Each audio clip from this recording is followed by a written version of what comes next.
Daddy was about a Girl Scout cookie place he extorted the Girl Scout. You started early. Boy. Yeah, he came in there on fire. Didn't he? Yeah, I woke up with dreams about a goatee, man.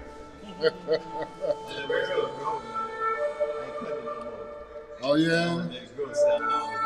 Man, I ain't shaved in 9 years. We live, man. That's all I get. I wouldn't know. I left my phone at the Your crib. mama get you justice. Don't charge. Then my glass was broke. Yeah, I told him I'd be back on free ride. Go get my phone. No. I just want to know what's going on in the chat. No, I won't be able to kick nobody out from your phone. Shit, I left the envelope in that other one, Jerry. Oh, here you go, Jim. What you need? What you need back? Okay. Yeah, we live. Okay, we live. Yeah. Okay, all right. Yeah. Let's handle business then. Shabbat shalom, y'all. Shabbat shalom. Shabbat shalom to the worldwide family. Yeah, You already Right right after camera. You was on camera when it started. it was all I'll back. get you right after this, Jim. Okay. All right. So we good, huh? That's you.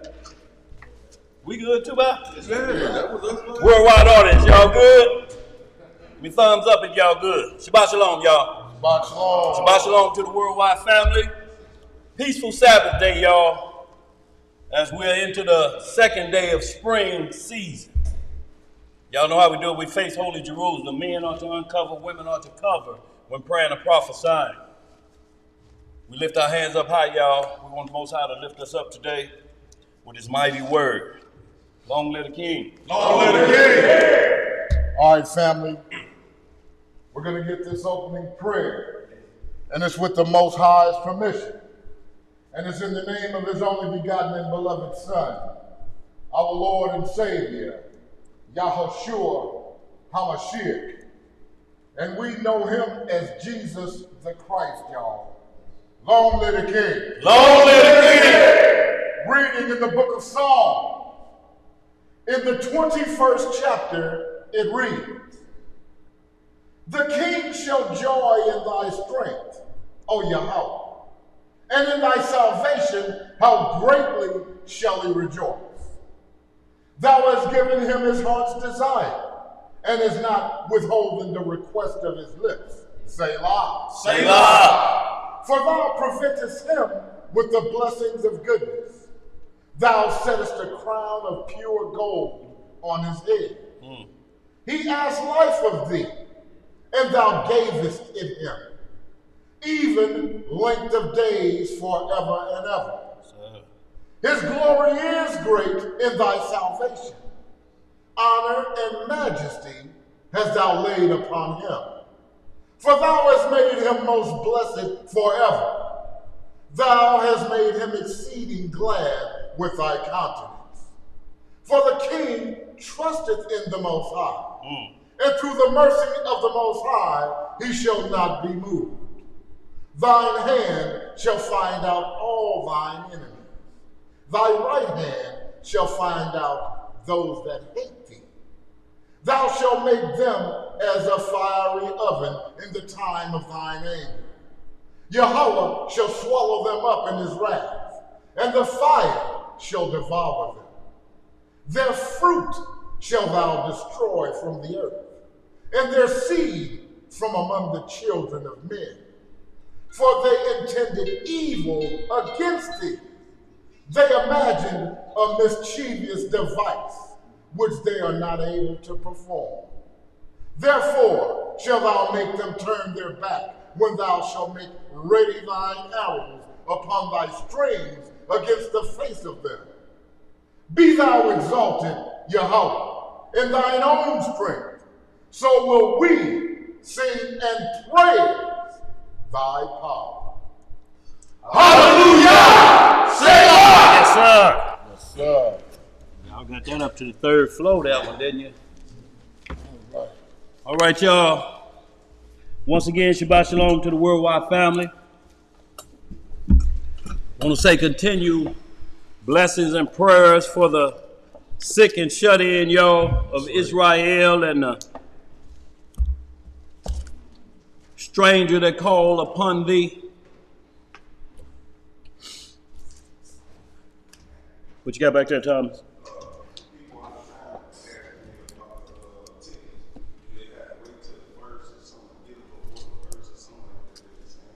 Who? Out of town? Well, no. Well, tell Artemis to hit me up on the email. The information out there, we'll have two by running on God's warrior. Warrior. Oh, I talked to Mathadia.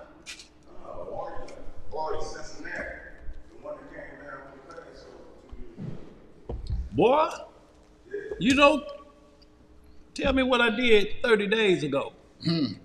Well, I don't know either. And you talking about 2 years? He gave with half information when he started talking.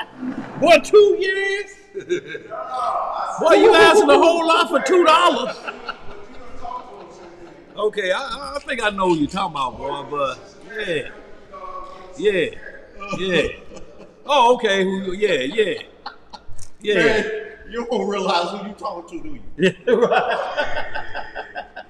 Well, when he started, he said, I think he wants this because of. Yeah. I'm like, oh yeah, this started that. Okay, yeah, boy, look here. You know, I just had an Earth Day. Last Monday. I did. Yeah, 61 days, bro.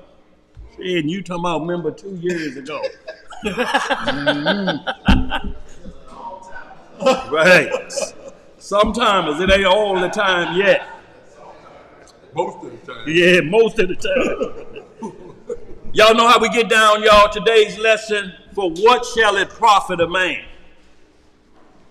Y'all, we're going to get into a few studies today concerning what does it profit a man, y'all. And this is coming from a man who had wealth, and we're speaking of King Solomon. In today's money, 6 trillion. So, and anything else you would want on planet Earth, he had. But we're going to see what happened with that and why that didn't become more abundantly, life more abundantly with that king.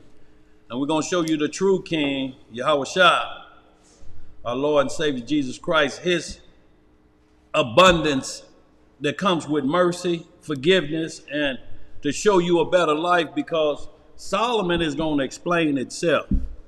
Y'all, money is not the cure-all. Money is just a defense. That's all, a defense. Yeah, because you definitely can't pay the devil off in your sleep, can you?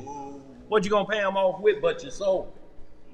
See, a lot of people, when they talk about selling your soul, you don't sell your soul on a piece of a contract paper nowhere. You're just in debt to that contract. That's all. But you can't sell what that don't belong what that don't belong to you anyway. Most high on.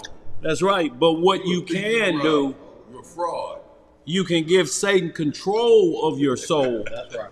That's the most precious gift from the Most High that you have. And you let somebody else take hold of that. Order. They don't know how to drive your car. Would you give them the keys to that car? You didn't have the car cover on, Jeremiah? That's like turning over the keys to that Yukon, turning it over to a kindergartner. And just try to explain it to him in crayon talk. He still ain't gonna be able to drive, is he? No, so y'all, we always need understanding, y'all. With all our getting, we have to get understanding. Everything in the Bible is governed by the law of the Most High because it's truth. It's an absolute. If the Son doesn't do what the Most High tell it to do, he say, y'all don't have to call me God no more. If another God, or there's more writings on earth that predict or told the past, the present, and is predicting the future accurately, then the Most High say that's God. Ain't no need us keep messing around with no crazed doctrine. That God and that writing will be controlling planet Earth and its prophecies. If it ain't, why we wasting our time, Lisa? Spinning your wheels in the mud, ain't you? Nothing. Ready to walk in the wilderness 40 more years to get back to the same point. To walk again. To walk again. But this time he said, you're going to have to walk in them shoes run over. He said, I ain't preserving it this time. No. Them heels going to run over this time. So there's going to be some scarred up ankles when you walk in the same pair of shoes for 40 years. Corns and bunions. But look here. Y'all, so you know how we get down. We got the questions or concerns out there too, Bob, before we get into this lesson. Do we need to shout out anybody? Other than, let me say this too. Y'all, outstanding Purim. The congregation came together and got those help bags out. Had an assembly line working. I want to thank everybody that participated, as well as our worldwide family member that sent us support to make sure that Purim went off well. You know, so just want to shout that out, that Holy Feast Day went well. We hope it went well with everyone. We hope you were able to feed the poor, and what I mean by that, spiritually. Revelation 2:9. You know, we know you suffer poverty and tribulation, but you rich. We hope some richness got out there today, other than just a sandwich for the belly.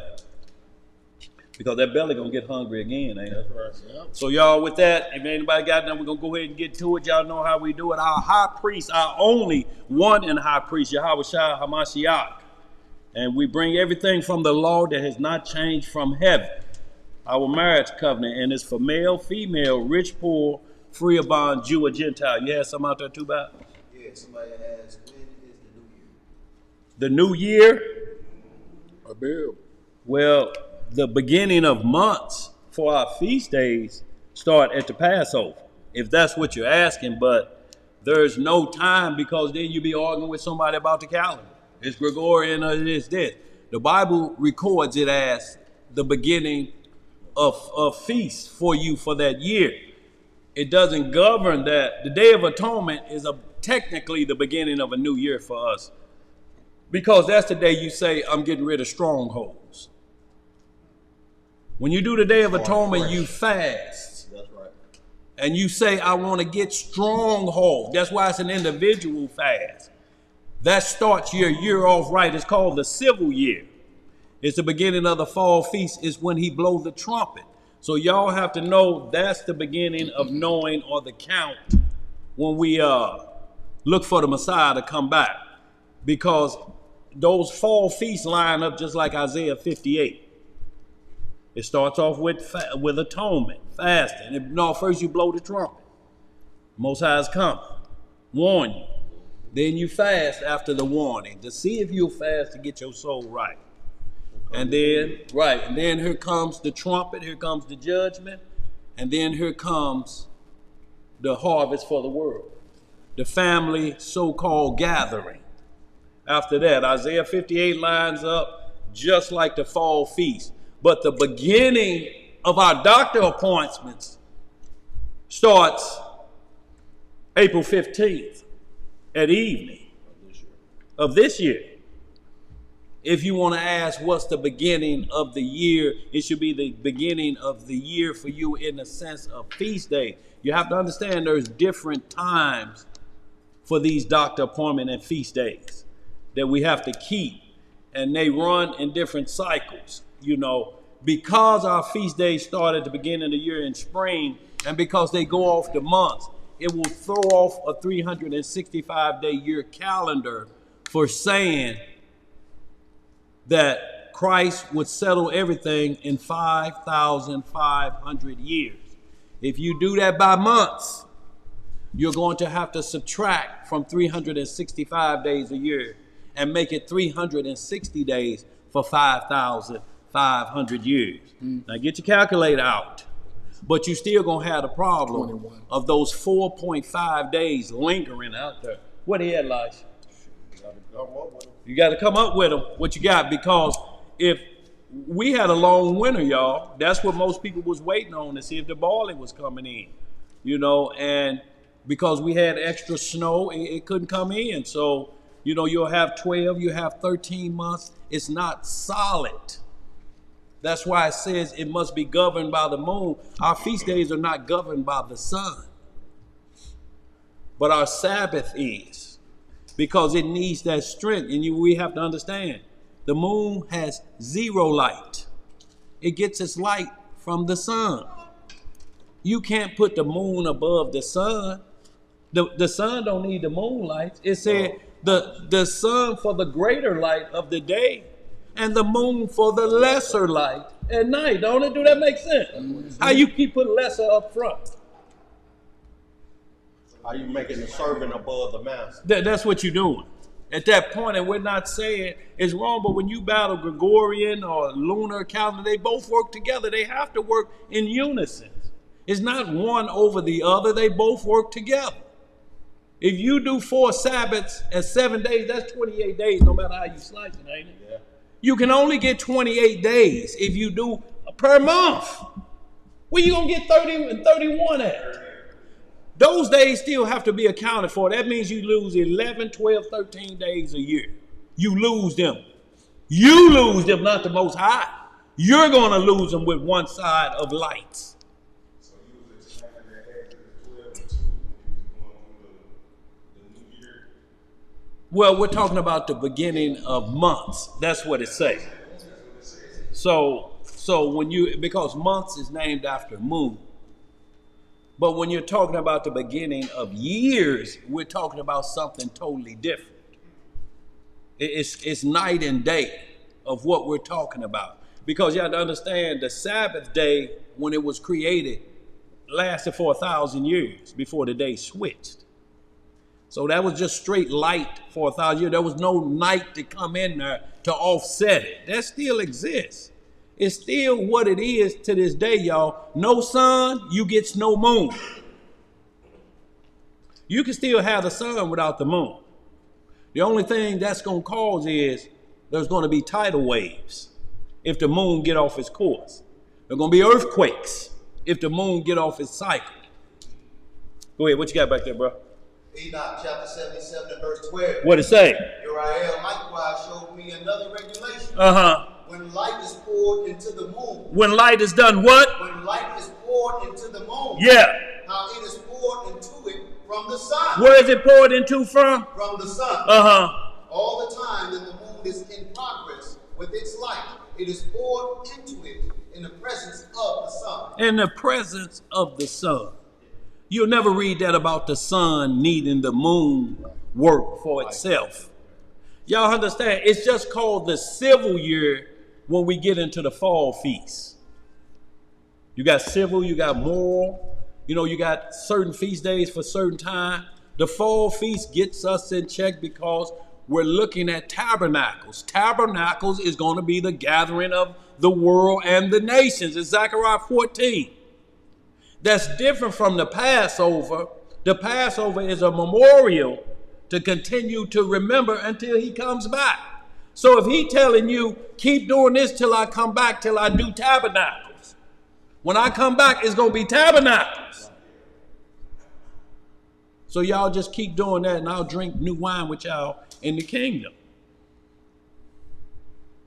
And look, you'll be passed over at that time. So it won't be no need to keep doing Passovers because there'll be no more evil there. No more death. What it being passed over for? But tabernacle is going to be what it is. Yeah. That's the harvest for the world where all nations have to come up and say, we ready to eat from y'all, Israel, true Israel. We ready to eat. Isaiah chapter 2. Hey, y'all been following the law? Well, some of it, well, you get no rain. You got to eat them dry goods. Say some of it. Yes, sir. Why is that? Because the law reigns supreme. The law be in the earth till through everlasting. The law will never go away. Because their pride kicks in. See, this is what you got to understand. When Satan is locked up for 1,000 years, the only thing will be left on earth for man to check is pride. And it's not coming from another individual. It's coming from each individual. Right. Pride is deadly. So let's get that understood. If you say somebody, you really made me proud today, that's not pride.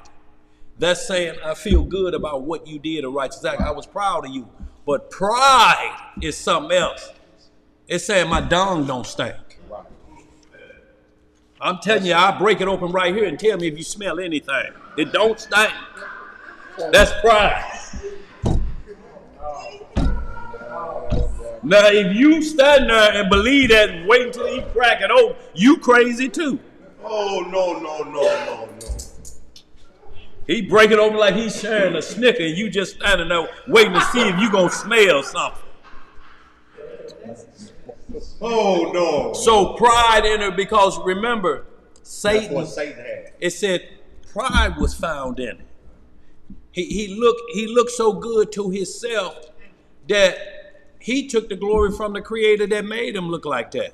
Right. He like, you didn't have no choice but to make me fine. What's up with you, y'all? That's the mental. It's like today, people saying that they could do the work of the Lord, their gods and stuff, and then when they got choked up the other day, they hollered, oh God. I'm talking about a God. Right. Somebody calling them a God. Water went down the wrong way. And when that windpipe closed, boy, it feel like the hands of Rufus R. Jones around your throat. Boy, Lord! See, now you ain't hollering for yourself, are you? You hollering for another God, ain't you, Elisha? That's right. Go ahead, what you got, Elisha? This is Sirach. Sirach chapter 10, verse 12. Uh-huh. The beginning of pride is when one departed from his Elohim, You see what the beginning of pride is? and his heart is turned away from his maker. See, Pride is the beginning of sin, and he that hath it shall pour out abomination. so that's what's going to be out in the earth when Lucifer's locked up. Individual pride.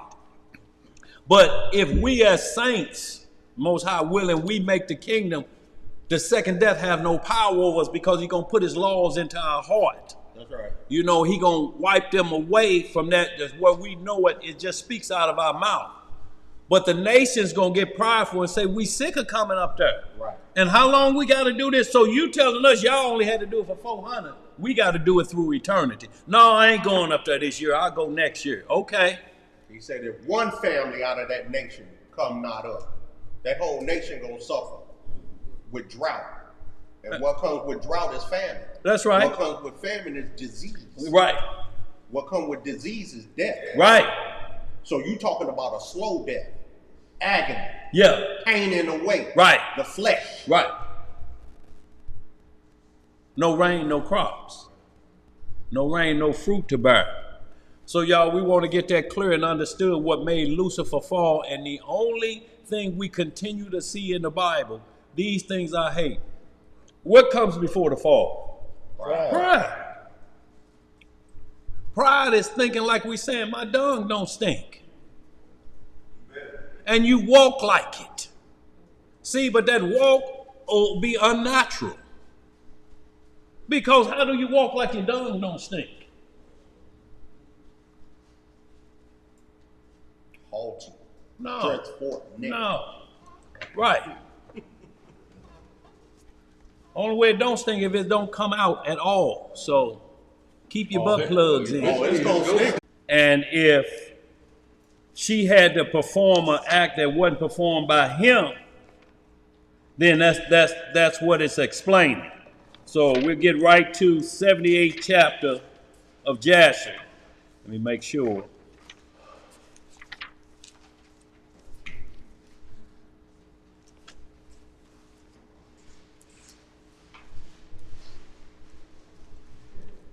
Let's get to 79th chapter of the book of Jasher, if you will, bro.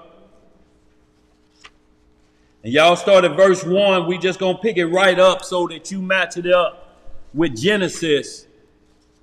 With Exodus, where Moses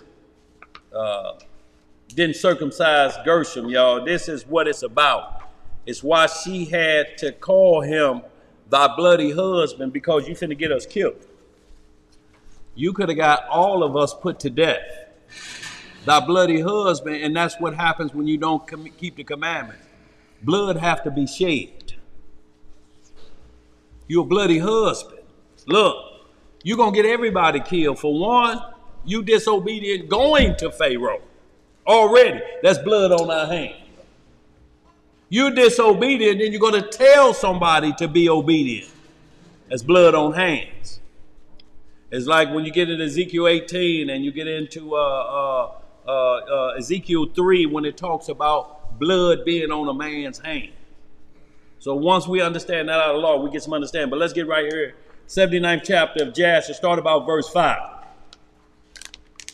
And if y'all got like index or a title above a chapter to say Moses before Pharaoh. Chapter 79 of Jasher. We're going to start at verse 5. Who got it?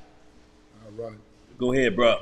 The book of Jasher, chapter 78, 79, verse 5. What it say, bro? And the Most High said unto Moses, Go, return to Egypt, for all those men who sought thy life are dead. And thou shalt speak unto Pharaoh to send forth the children of Israel from his land. So we see the orders that he got. Whoever was looking for you, that Pharaoh and all that administration is dead. They don't have the warrants for you anymore. Go ahead. Verse 6. Yeah. And the Most High showed him to do signs and wonders in Egypt before the eyes of Pharaoh and the eyes of his subjects, in order that they might believe that the Most High had sent him. In order that they might what? Believe. See, signs and wonders, I don't care what chapter or verse you read in, is always going to be with the Most High. It helps a believer. Anybody can talk words, but if you don't see that power behind it, it's what have to convince people. And Israel is a visual people. Mm-hmm. Go ahead. What else to say? Verse 7. Yeah. And Moses hearkened to all that the Most High had commanded him. And he returned to his father-in-law and told him the thing. And Ruel said to him, Go in peace. And Moses rose up to go to Egypt. And he took his wife and sons with him. And he was at an inn in the road. So he stopped off at a Holiday Inn on the way to Egypt, or whatever you want to call it. Keep the lights on. Motel 6, whatever it was, that's the same INN. Had to stop and rest a little while. And when you get into the book of Exodus, Moses stopped at an inn along the way. This is just going into more detail. Go ahead, continue, bro. And an angel of Yah came down and sought an occasion against him. Right. And he wished to kill him on account of his firstborn son. On account of which son? His firstborn son. Because he had not circumcised him and had transgressed the covenant which the Most High had made with Abraham. So what did he do with the covenant? He transgressed the covenant. And not only that, but he's Levi. So he's the priest. If the priest is crooked, what the people got coming? You know what I'm saying? These are the ones who administer the law. If he ain't obeying the law, what the people got coming? Read some more. Verse 10. Yeah. For Moses had hearkened to the words of his father-in-law, which he had spoken to him, not to circumcise his firstborn son. Not to do what? Circumcise his firstborn son. See, this is why it says, if you love mother or father more than me, right, you're not worthy of me. So he loved his father-in-law, which was a Midianite, that was Zipporah's dad.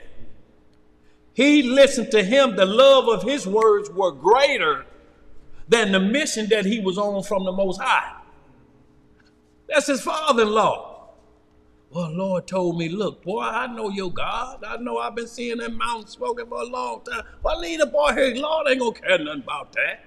Go on, do the Lord's work and leave that boy here with me. And they say he hearkened to him. But what did the Lord tell him to do? Circumcise. Let's read some more. Finish that up. What's going on there? Therefore he circumcised him not. Verse 11. Yeah.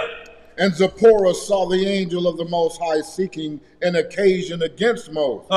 And she knew that this thing was owing to his not having circumcised her son Gershom. See, the firstborn Gershom, he's in the lineage. This is what this attack is about. Yeah. See, the attack is always identified. When she see that angel with a sword in his hand, she like, oh, he ain't here for pleasantries. Right. Read some more. Verse 12. Yeah. And Zipporah hastened and took of the sharp rock stones that were there, And she circumcised her son. Hold on, is this a female circumcising a male child? Is this out of order against the law? Is it? No, it's not out of order. If the father died in war and you pregnant when she get there, ain't no priest, the law still have to go down, don't it? Yes. Circumcision still have to take place, don't it? Right. Whether the father is around or not. Let's read some more. And delivered her husband and her son from the hand of the angel of the Most High. Who did she deliver? Her son And her and her See, husband. that's why she said, thou art a bloody husband to me. Not only will I have to bury you, but I got to bury my child too. Come on, husband, you about to put blood on us. You know better than that. Did that help him out? Too bad. So y'all match that up with, in the book of Exodus, the same thing when he sent an angel by the way of the end. This just explained what happened to him by the way. And y'all read the rest of the 79th chapter, you'll see where he met back up with Aaron, and Aaron say, this your wife and child. You know, I'm glad to see that. You know, so y'all, we have to understand and notice whatever. Zipporah is a Cushite, a Midianite. And notice the angel once sent to slay Moses about marrying her, even though Deuteronomy 7:6 was there. That's right. So how do we deal with the law on that? Or was she an Israelite that didn't know? And she was an Israelite, didn't know, and she wasn't an Israelite. So, but yet she performed the law, didn't she? Yes. Where he was disobedient. Y'all understand how our Father, his mercy work? All that call upon him. Look, she was studying it better than he was. Yep. She knew, probably told him, you shouldn't have listened to my daddy. That's going to be rough on us. Girl, that's your daddy. I just, I ain't want to make Pops mad. She like, well, Big Daddy going to be mad. Right. All of us will be dead. Right. All of us will be dead. Is that good, y'all? So we can get right into it. We good? Today's lesson, for what shall it profit a man? So we're going to start with the Most High, the Messiah's work and word concerning this event. Mark 8th chapter. We're going to go to verse 34 through 38. We're going to deal with what the big king has to say. And then we're going to get into the life of the little king that had all the money, all the women, all the wine, all the food, all the wisdom. And couldn't hang on, Elisha. When we talk about enduring to the end, if that much money can't make you hang on, y'all look, because money can't control your consciousness. One or two things will. The law of the Most High or the wickedness of Belial. The only two things that the soul is up against. Let's get it, y'all. We're going to be reading in the book of Mark. Yes, sir. Chapter 8. We'll start the reading in verse 34. Uh-huh. Give everybody a second to get there. Yes, sir. Me too, huh? Yeah. I felt the wind from your page. Look, I had to say boy, I'm turning rapidly, huh? Yeah, Boy, I lowered the temperature in here about 2 felt degrees. good, Say it felt good over there. I'm not in, bro. All right, Mark. Shabbat Shalom, Maki. Shabbat Shalom, my Raphael. The book of Mark, chapter 8 and verse 34. Yeah. And when he had called the people unto him, with his disciples also, he said unto them. See, this is the whole crowd. Not only is the disciples, but it's the people with him. Listening. Go ahead. Whosoever will come after me, let him deny himself. What we got to do? Deny himself. And take up his cross and follow me. So does that mean when you deny yourself, you take away the nutrients or instructions that's needed to follow him? When you deny yourself, this is what tomorrow. What are you denying yourself of? Go ahead, Tom. Right, and that's all it is. It's plain. It's not hard. It's if you deny yourself of things that you think may be good, they may be bad for you. You know, and the Most High gonna have you deny yourself of anything but what could hurt you. That's right. And it ain't gonna hurt sometime to say, well, no, I just ain't gonna partake in that today. He say some things, don't do if it'll cause a stumbling block for an individual. Even though you like it, you have to deny yourself to make sure the message goes forth. That's the denying. It's not nothing that's gonna take life from you. What you say, Zed? That's taking up your cross. That's taking up your cross, because what you're doing is you're basically saying, I'll step back so this individual can move forward. But it don't. So the knowledge. Absolutely, but it's not going to set me back. It's not a setback for me. It's just that I'm already here with blessing. That's just one I choose not to accept. You can have that blessing at this point. So that's all you're denying. It's like somebody bring home something. You're like, no, give it to them. I'm cool. You sure? Yeah. You sure? I'm good. I don't need it. I'm good. But I done seen you with them shoes on last year. I'm good. I put heel plates on them. I'm good. Give them to him. That's it the same way. Yeah. Yes, sir. But you're not denying life. You're not walking around with holes in your shoes and turning it down. That's not what the script means when it say deny yourself. Don't put yourself in harm's way. It will never teach you that. Ever teach you to harm yourself. The only thing it tells you to harm yourself about is if your eye offends you. Mm-hmm.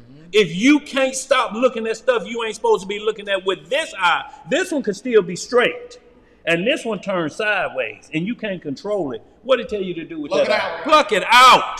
It's better to come in with that one that keeps looking straight, or that wandering eye to keep looking over there where it ain't supposed to be looking. Basically, I just can't control it. Have single faceness. That's what we're talking about. Not a double face. Not a double face. Eyes wandering around. You can't control that eye. Pluck it out. Not literally, but in a sense that you got to get a hold of yourself. You have to deny even a body part if it won't act right. Because you know what? You'll never have to deny anything for your soul. It's perfect. It was made in the image of Yah. You can't add anything to a supernatural being. What you gonna add to it? What will you do to add to your soul? You can't do anything. It comes already packaged with the law of God. So when even if you don't find out you Israel, the law of life, of sustaining itself to see you in the kingdom comes in the packaging.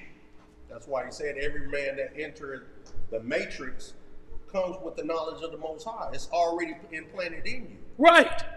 Now, the knowledge to understand it develops as one develops through experience. That's right. But it comes with a package. It's a package deal. And remember, just like any, not to cut you off, Daniel, any product that's purchased has the instructions with it. Yeah, it do. When you buy it and you open up the box, there's the instruction manual placed inside the box with it. Right.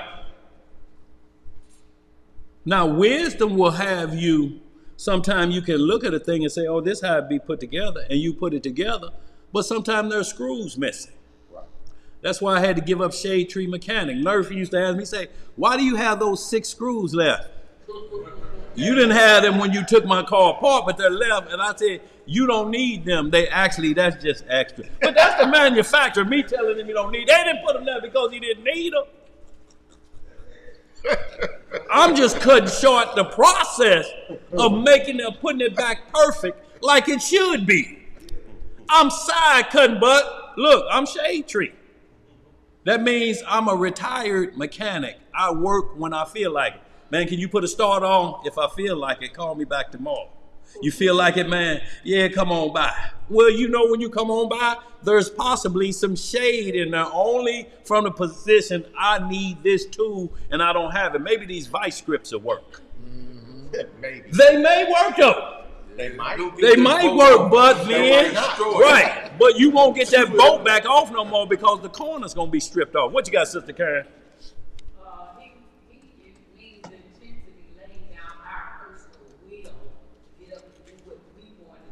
Absolutely. And to the second, that's what we're talking about, sister. Absolutely. Like Isaiah 58 talking about your own pleasures. That's what he's talking about. If you have to put your pleasures to the back seat today to get his word across, then by all means bear that cross. It ain't gonna kill you. It's only gonna help you. Somebody come knocking at your door, want to know about the words of the Most High. You about to take you a little sippy sip. But them coming from a Christian sanity mindset, that may throw them for a loophole. You drinking and holding the word of God. Right. So you put that bottle up for that's right. time being to teach them the word and righteousness. That's right. So they don't see a stumbling block placed before them. So now the question becomes, why are you drinking and trying to hold the word of God? Now you're going off the subject matter of what them seeking salvation to address another issue about stumbling blocks. Right. Absolutely. Right, so it's a fine line. If you done already, your audience, if they already know the script say drink but don't get drunk, drunkenness the sin, then you have to stay in line. But if they don't know that, you can't just start explaining that and you're trying to explain another subject. Right. This subject got their minds out of focus. They're not focused on the chalkboard anymore. They're seeing what you're doing over here. Right. So that takes it out of course. So to prevent that, move all distractions out of the way of your test subject, so to speak. Right. Move every distraction so that they can't say, well, it was when you kept reaching for that bottle, and you were saying, like it was the best stuff. What was coming out of that bottle, you weren't saying, like that when you read the Psalms, but every time you sip that, you said, If you don't, it ain't nothing wrong with saying that as long as you say the same strength from the word. It has to make you feel the same. Right. You saying not like that, you got some. Go ahead, sis. The scriptures say, you can drink. The law said Noah was what in his tent? Drunken. That's the sin. It says drink first and foremost. Drink for thy infirmity's sake. Right. It's idolatry. Anything beyond excess. Anything in excess is a sin. Right. Eating gluttony. You can drink too much water and it's a sin. And it will kill you. Yeah. Because it flush out all your nutrients, potassium, all of that gets flushed out, and then you cramp up. And since the heart is a muscle, if it cramps, you got some problems. Because if it cramps like a Charlie horse in your leg and you can't move, you don't have the same opportunity if this muscle cramps up. You can't wait to say, well, I ain't going to move. You got to get some moving going to get it back. And you have to just start coughing real hard. That's almighty like a defibrillator. If you ever find yourself, your heart, and you feel like this, just start coughing real hard. It should jump start it unless you're in some grave danger further than that. But you just it'll kick back up. Well, Mike Tyson may be in the pigeon coop. Yeah, he might knock your heart to the back. What you got? Yeah, that's right. Look, he didn't stop your heart. We didn't mean for that to happen. Sirach, chapter 31 and verse 27. What it say? Wine is as good as life to a man. If it be drunk moderately. If it be done what? Drunk moderately. What life is there to a man that is without wine? What was made to make men's heart glad. Wine measurably drunk, and in season bringeth gladness of the heart. And see, if it wasn't so, what was the very first miracle the Most High performed? Messiah performed. What did he do? He turned water to wine, and it wasn't like the Christianity tried to teach, that was blessed wine. Where do you find blessed wine then? Because that's where we need to go. Because you're still saying you can drink it. It just has to say blessed on it. So you're not saying we can't drink it. You're saying that was blessed wine. Then where do we get that wine from? Or how do we get the Messiah to bless it like he did it at that wedding? It's still going to be the same thing, ain't it? But some like to control. Well, it leads to drunkenness, yes. If you exceed it. Right. If you kill animals, it can lead to killing human beings, right? Yeah. If you play with a Ouija board, it can lead to open worship of the devil. Everything can lead to something. But what I'm saying was packaged in you is something that says, if you hear this, your consciousness is going to say, that ain't right. The problem is you only listen to it after you've been punished. My first mind told me not to do that. Nobody don't convince you of that. You already know that in your consciousness. I knew I shouldn't have did it when I did it. Right. When I drove up there, I knew. But the devil came over her and said, How God gonna tell you what to do? And you listen to that, but when the trouble comes, now you want to listen to the right one now. Right. What we got? We good? That was pretty much, well, do you want me to continue on? No, you good right there, because it'll continue to get in there. 1 Tim as well. Drink a little wine for thine infirmity's sake. Yep. When your stomach hurting a little bit, because the stomach carries the immune system. Sometimes you have to quiet that stomach down. It's not a coincidence when people are upset, they give them a drink. Settle down, because it settles the stomach down. It calms the spirit. If that one drink make you take your clothes off, Boy, look here. you can't drink. No drinks. You can't have nothing. You can't have no drink. And it is those things, y'all, because if we look it up now, I'm gonna say this, we're gonna move on. The body produces certain chemicals.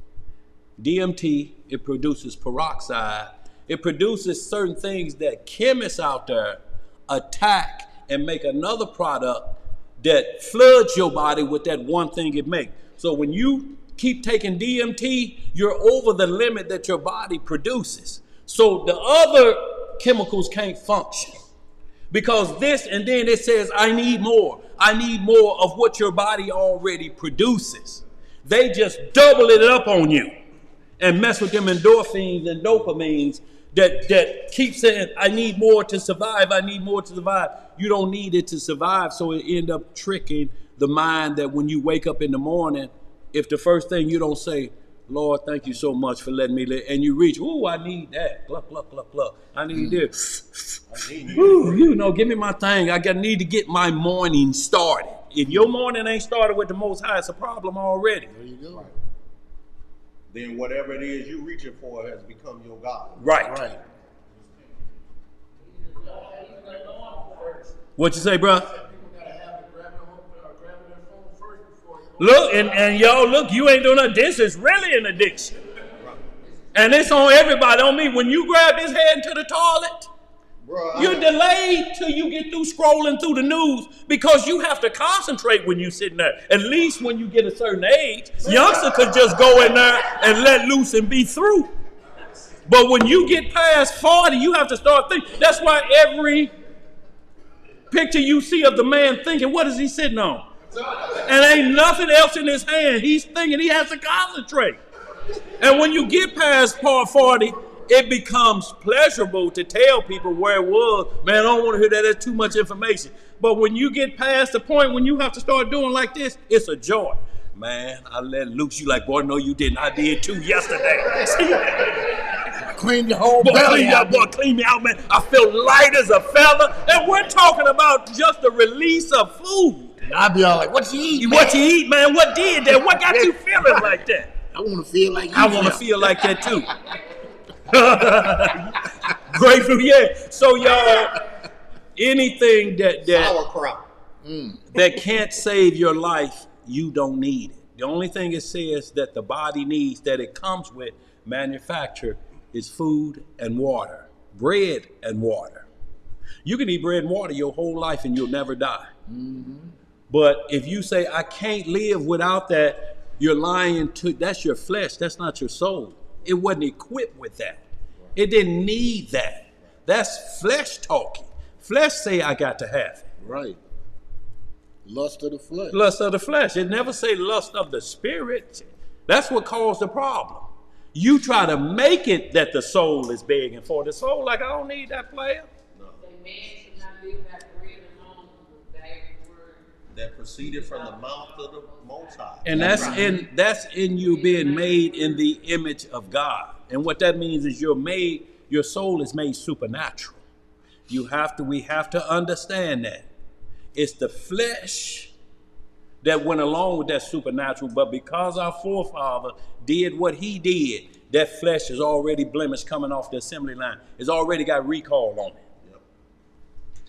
Yep. It's already got recall on it, y'all. The flesh we have on us now is like coming from Aldi.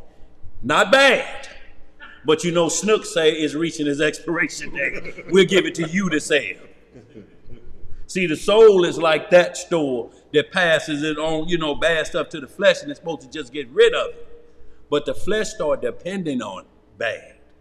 And you can't switch your soul to that. You can't make your soul believe that if you trick your soul to believe this Bible is wrong, he's going to show you at night how real it is. At the darkest hour of the night. You think you're going to get to explain this just like that scoundrel Egyptologist Polite. Have y'all ever seen him? Kind of look like, just a face been pulled off of him. And it's just, he shot up the Bible where the M16 said, now it's holy. But now he facing pedophilia charges. I was gonna say, didn't he catch a case? Yeah, he in the room with his girlfriend's 14-year-old daughter, and she got his DNA on her. Oh. Not from his hands, though. Was drinking and got his DNA on. She was drunk and passed up. And so when they put him up on charges, and they told him in court, guess what they put in his hand? To swear on now. This is what we gonna judge you on, what you just shot up. And he had to put his hand on what he say he don't believe. They're like, okay, you gonna be made a believer. Because that's what we judging you out of. We're not judging you by our laws. That's why we didn't have you put your hands on the Constitution. Did they put the Constitution up there? They put this up here. This validates what we're going to do to you about touching a child. See, because that pedophilia doctrine, which it is, when it tells you can have all the women you want, you're going to get tired of women. That's a problem if you get tired of a woman. And then when you get tired of that woman, all y'all got to do is look right now, the Secrets of Playboy that's out there. Hugh Hefner had every 18 to 21-year-old, the best Esau had to offer. And some Israelites at that young age married most of them, but had orgies with the rest of them. And when that got old, he then turned to some of the men in the orgies.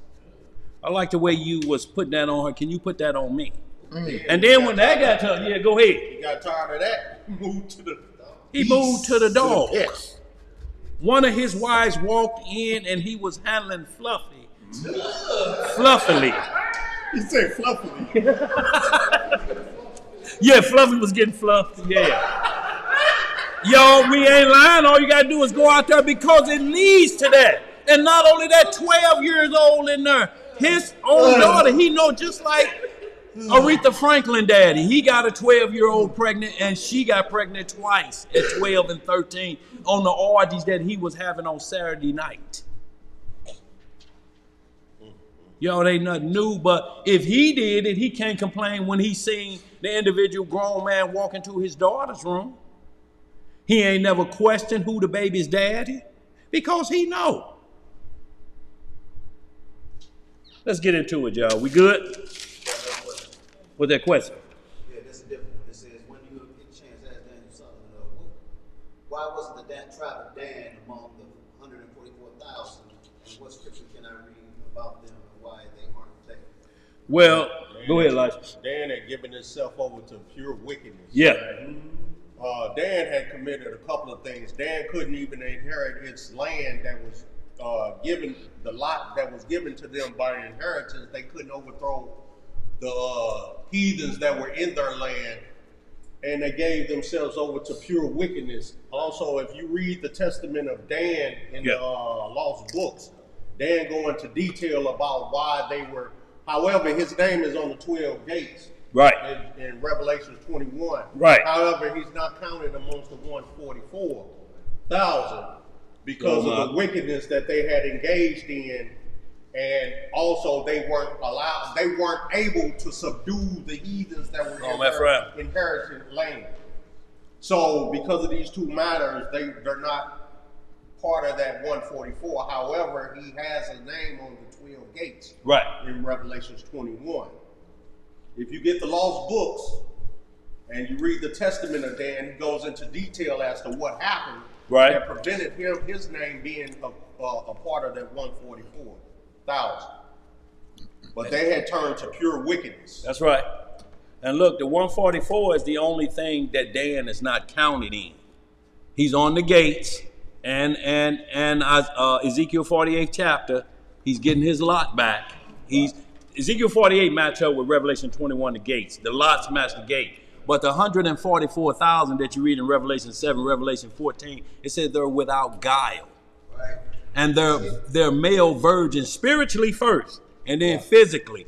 Right. See, Dan was defiled by a woman. And what I mean by that, Dan got into some wicked doctrine practices. Dan was around at Mount Horeb, where the angels came down and mated with women. Dan was hanging around up in there. I did an extensive study about that tribe. I will, since I'm not in the chat right now, what I'll do is later, when I get home, I'll post all the scriptures that I had researched. Okay. Yeah, I was going to include into the chat. I'll put it in the chat, all my notes referring to why Dan is not part of that 144, because I did an extensive study about that, because that was a topic some years ago. And I don't think we ever made a class about it, but I do have notes pertaining to that subject. So I'll put them in the chat when I get home. And y'all think about this too. We may not be part of that 144. And I'm just talking about, I'm saying we're part of Judah. But if guile's been in our mouth, right. If we've whored around with another doctrine and then came back to it, we're not included in that 144, because it lists what validated them.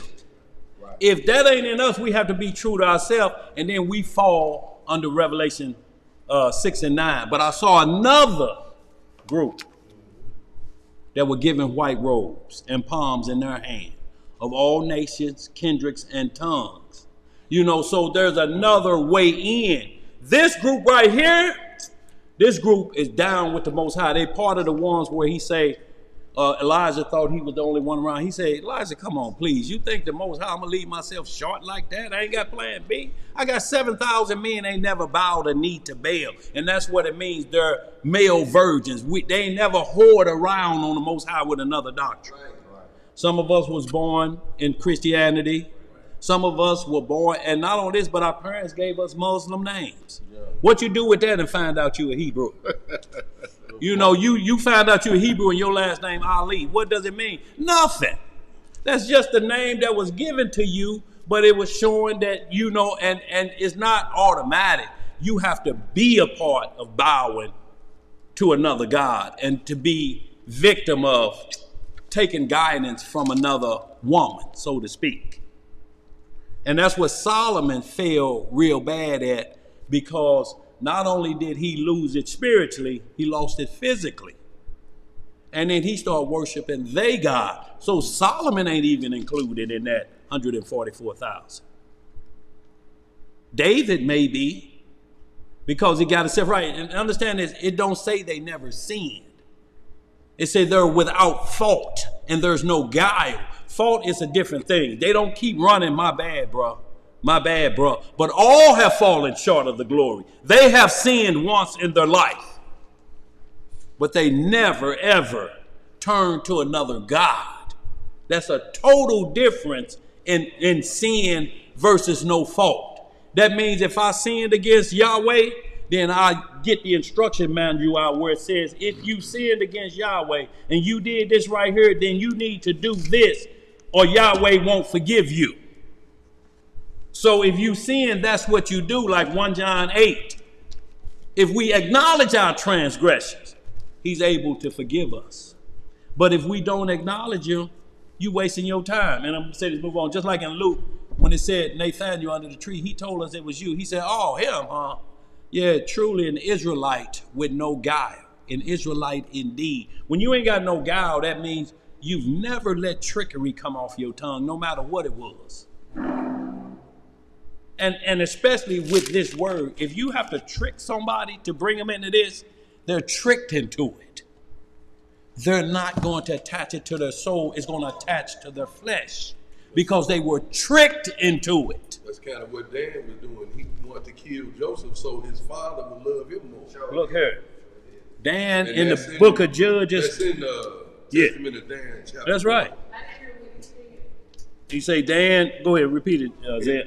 Dan, part of what he did that got him kicked out of the gates was he wanted to kill Joseph. Yeah. He rejoiced that they sold him, right. But he wanted to kill him. But the Most High didn't give him over to his hands. He wanted to kill him just so his father would love him more than he loved Joseph. That's right. That's jealousy.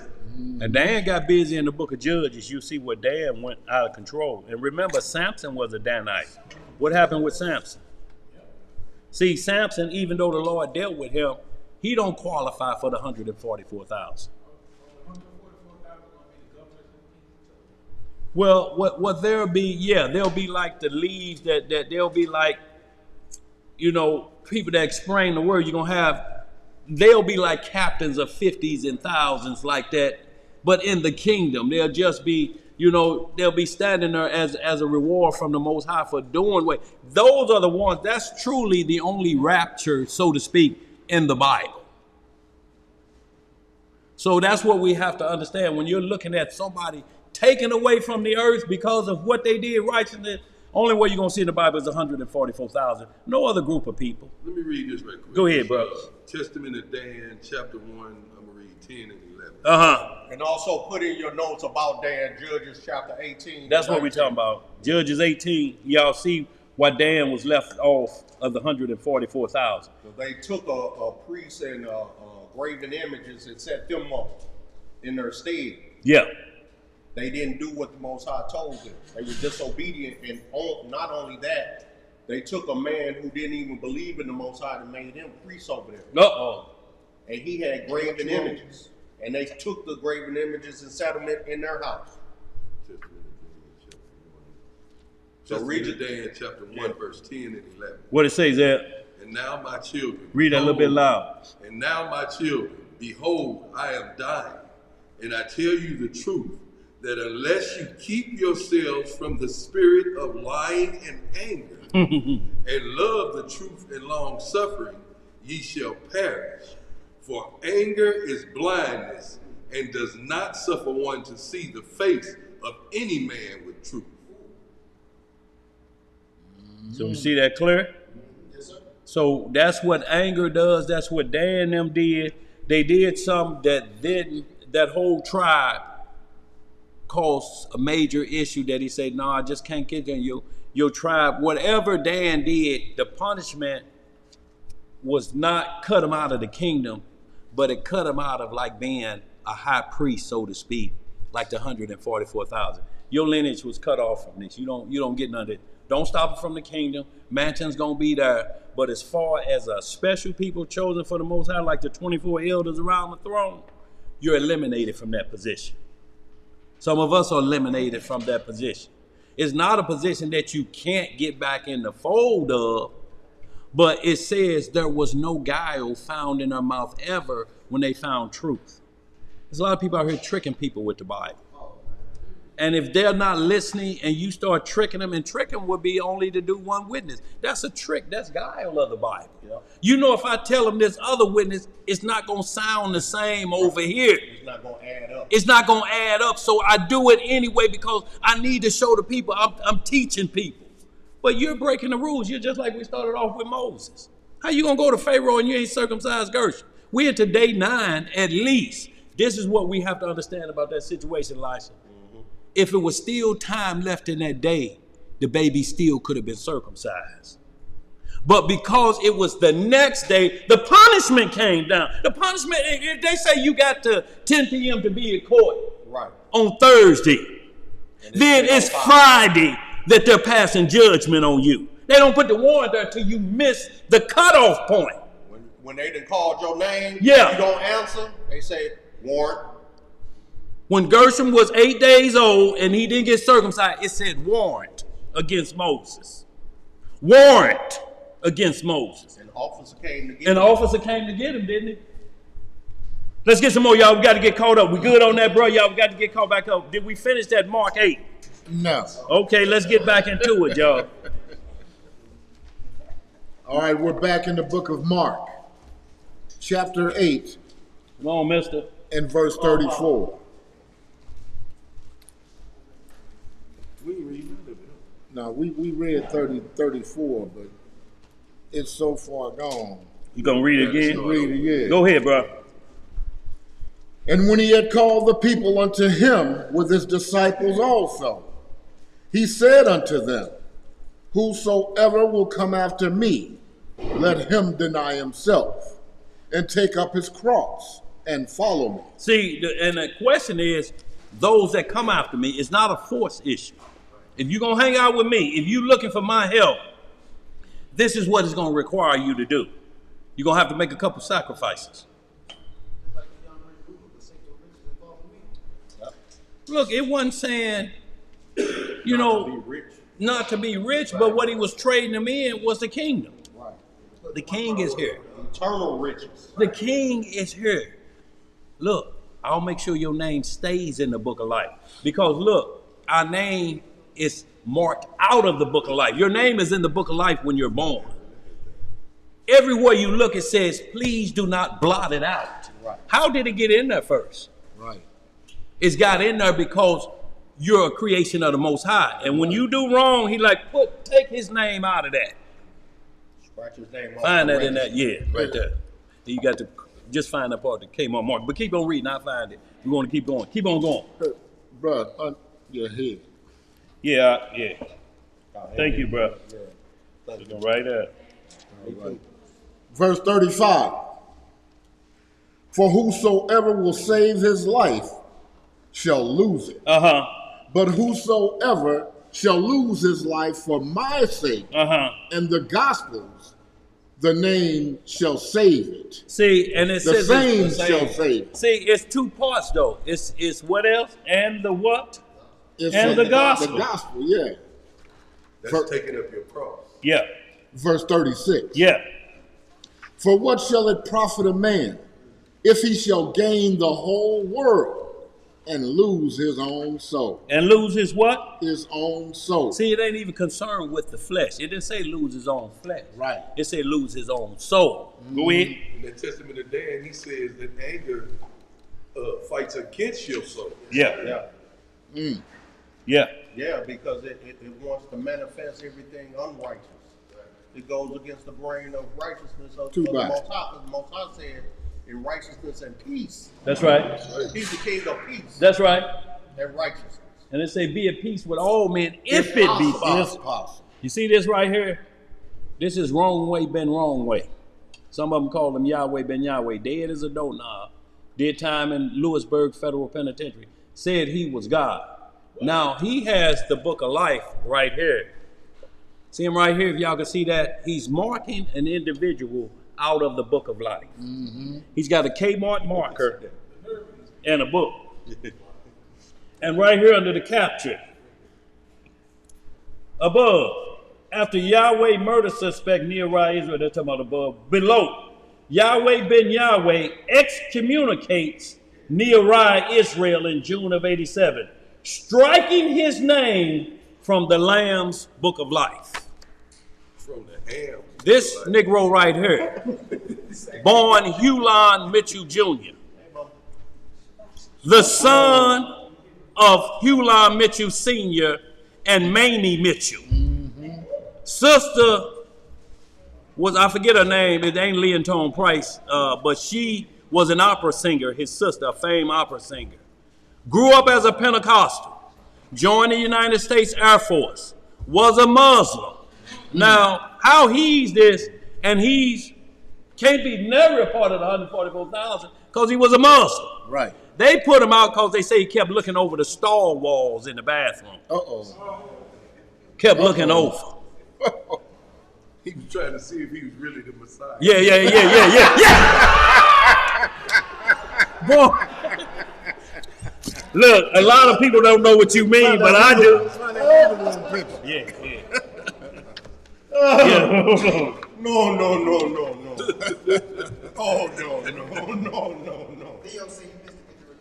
Oh, no. You had to catch that one. This is gonna be the final perk walk of all them that say I'm Messiah and shall deceive many. You gonna do this perk walk. All of them done this perk walk. You're going to do that perk walk, or you're going to kill yourself. You're going to go David Koresh, Jim Jones, or one of them. And his sister is Leotone Price, the opera singer. Yeah.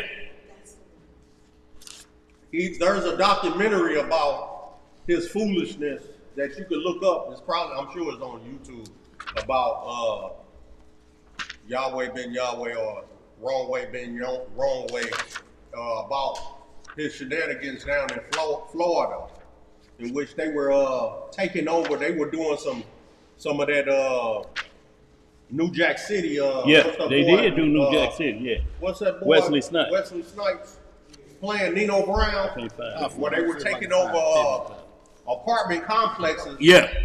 And putting people out, and anyone that didn't conform to what they were doing, they murdered them. So they were murdering Israelites as well as heathens, chopping their ears off. They killed this white man and chopped off his both his ears, and chopping off white folk. They were doing all manner of wickedness down there. But he was also a pillow biter. Yeah, he was. That too. No, we ain't gonna say. We ain't gonna go into all that. Look it up. Look, no, there ain't nobody trying to get relief from a toothache late at night. Like that's the, like some people tell you put something on a cotton ball at night, like go bite a pillow. No. Come on, y'all, we got to get caught up, y'all. We way behind. Let's finish up that mark. And I'll get that. I know where it's at somewhere in there. It may be further on, sitting in there. If it's in that one, it may be in another one on this rigging room pole. I'll find it. It's in there. I remember Go ahead. Yeah.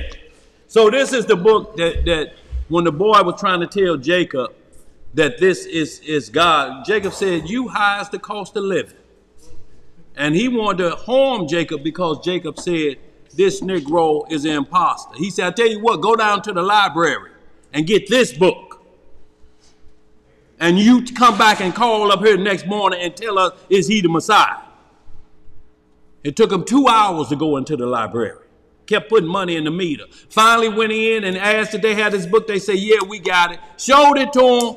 And at this point, he wanted to be the Lord's battle axe and put this man to death after finding this book. That's how quick he was deceived to believe that this individual was who the Bible spoke of as the Savior of the world. Remember the couple that came, the sister said that they had given them like $2 million? Oh, yeah. They had given this man over $2 million. Yeah. It was illegal gotten gain, so it just got gain back from them. Blood money circulated. However, after that point, after they found out who he really was, they wanted to kill him too. Yes, they do. You're going to want to do that because you feel like I've been took. Let's get caught up, y'all. We're in the book of Mark. Yeah. Chapter 8, and we're at verse 37. What it say? Or what shall a man give in exchange for his soul? Right.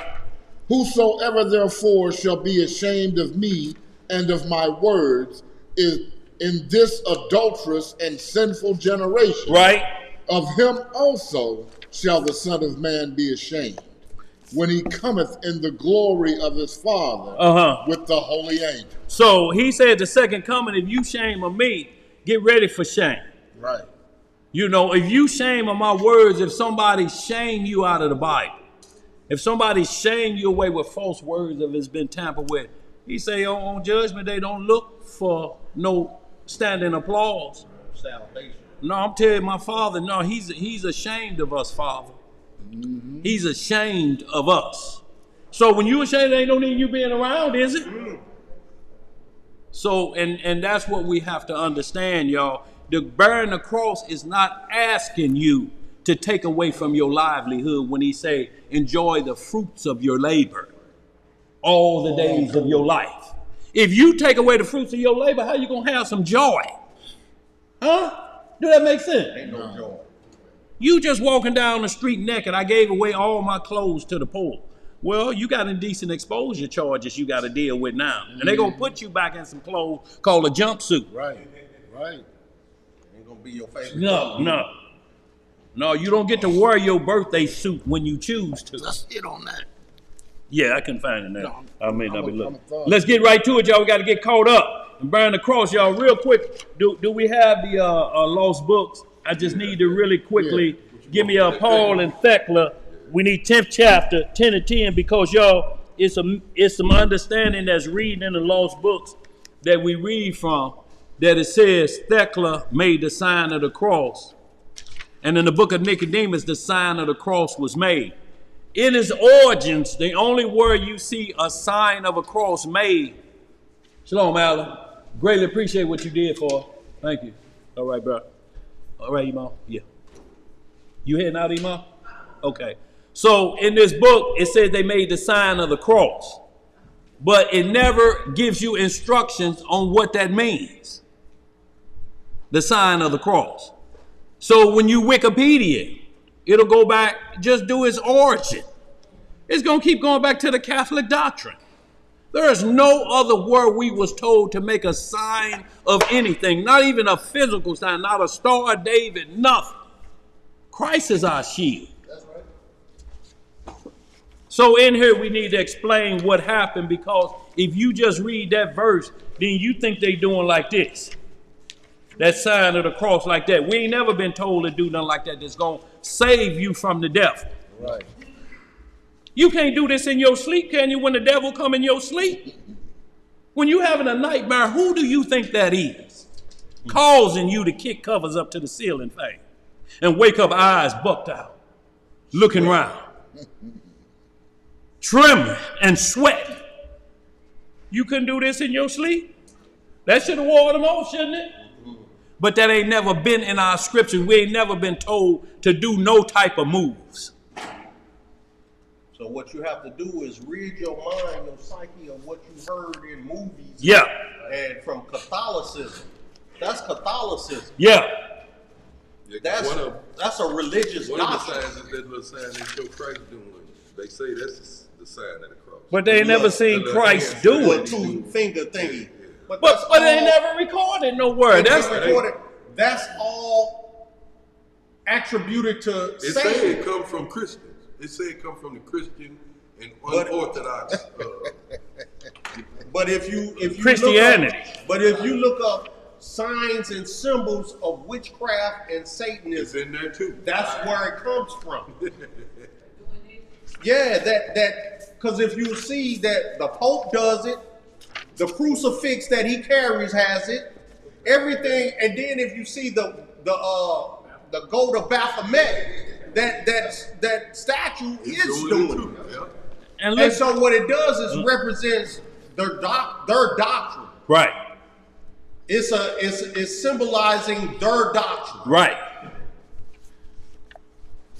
And understand this, y'all.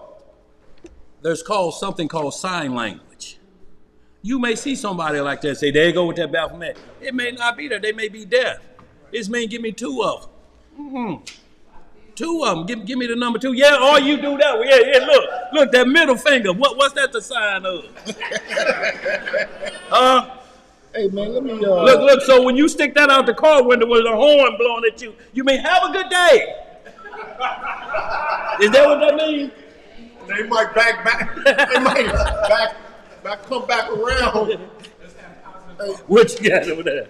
It's just a few fun facts about Hulon Mitchell. Yeah, go ahead. What it say? Let it say Hulon, the principal, Hulon Mitchell Jr., also known as Hulon X, also known as Hulon Shaw, also known as Father Michael, also known as Brother Love, also known as Moses Israel, also known as Moshe Israel, also known as Emmanuel, Also known as Emmanuel, too. also known as Yeshua the Messiah, also known as Yahweh the Messiah, also known as Yahweh ben Yahweh.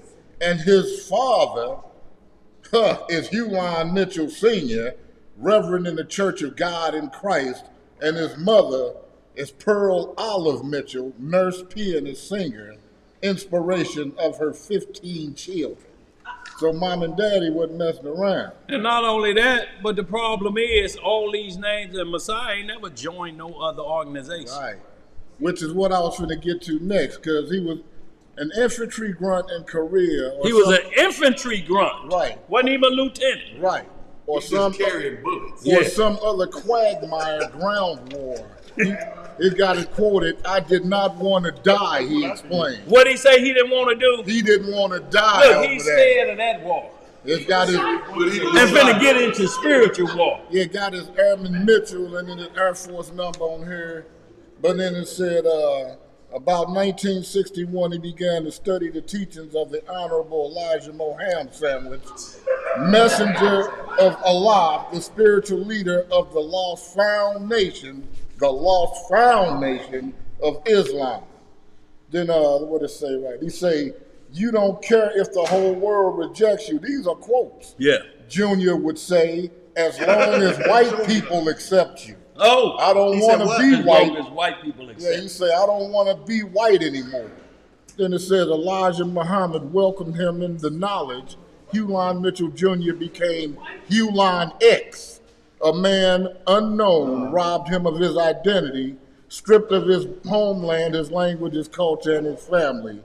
Huline X Christian, Huline X veteran, Huline X girl chaser, Huline X Mitchell. See, now he's loaded with sins, right? He can't be the Messiah. Like, the Messiah couldn't have no sin. None. We just ran a whole host of fornication. I'm talking about the whole banner of fornication. Y'all, we got to move on though. But look, so y'all understand what fornication means. Fornication is the title. Underneath fornication, it has octopus arms. One goes to adultery. That's a form of fornication. One goes to bestiality. That's a form of fornication. One goes to illegal marriages. That's a form of fornication. One goes to this. What it is, it says illegal sexual intercourse against our Father. Even if one will go to idol worship. That's forms of fornication. So you have to point out, the law will point out which branch is going to. You can't use this form of fornication for this one. You can't use Genesis 38 and say when he spilled his seed on the ground because he didn't want to give it to his brother, he did the act, but he didn't want to complete the act like he was supposed to. He just got the good and spill it on the ground. That has nothing to do with telling somebody they can't masturbate. And I'm not going to get into that, but you can't use a scripture like that for one. One is doing a dirty deed. Right. The law told you to take your brother's wife and go into and provide seed for your brother. You get his wife, split her in twain, and then jump back and pull cordus interruptus. And see, if you go into the Testament of Judah, it breaks down the pretense in his mindset as to why that sin was committed, because he didn't want to have nothing to do with the woman. And Judah convinced him to go ahead. You got to lay with her because this is the law. Yeah. So he did it for the sake of his father, not for the sake of just being obedient.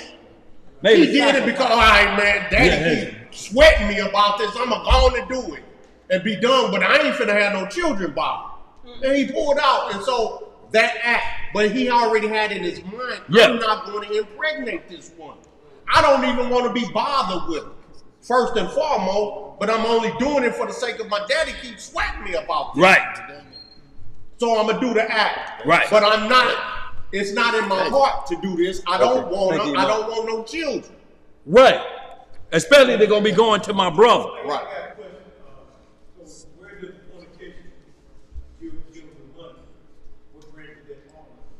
The love of money. The love of money. Idolatry, you'll do anything for. It's called mammon. Mammon is a demon. When you serve mammon, mammon teach you how to love money more than anything. It keeps you up at night. Don't go to sleep. Be a paper chaser. That's where it fall under that fornication, because it'll be exactly what's on the paper. What's on the $1 bill? It say in the what? In God we do what? Is God on the front of that money, or is that the president, the first president? Heathen who swore in to deal with our punishment on Deuteronomy 28. Yes, sir. And what's on the back of that in God we trust? What God is it talking about with the pyramid and the booty bird and the hexagram? So what God are they talking about we serve? And when you chase it, and when you do anything for it, and you throw it up and down, and you're saying, this is my God, I can't live without it. That's fornication. Full of satanic symbols. For the love of money is the root of all evil. Yeah. It's not the money itself. It's not the money. It does not. It can't do wrong or right. I didn't even see it in there. But it does what your intentions are. You see what I'm saying? So whatever you put in your mindset or your heart for it to do, like people go, whatever you set it to do. Okay. Now some people just want the money just to take care of family and their necessities, pay bills and things of that nature, but don't regard it as nothing other than it being a defense. Right. But then you have some that want to chase it. Now, think about this. In the book of John, it says Judas held the bag. Right. What's the end thing now? Chase the bag. Chase the bag. Get the bag. Get the bag.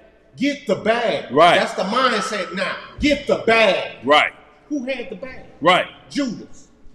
What was Judas saying? He had a devil in him when he was a child. Yeah. From the beginning. Right.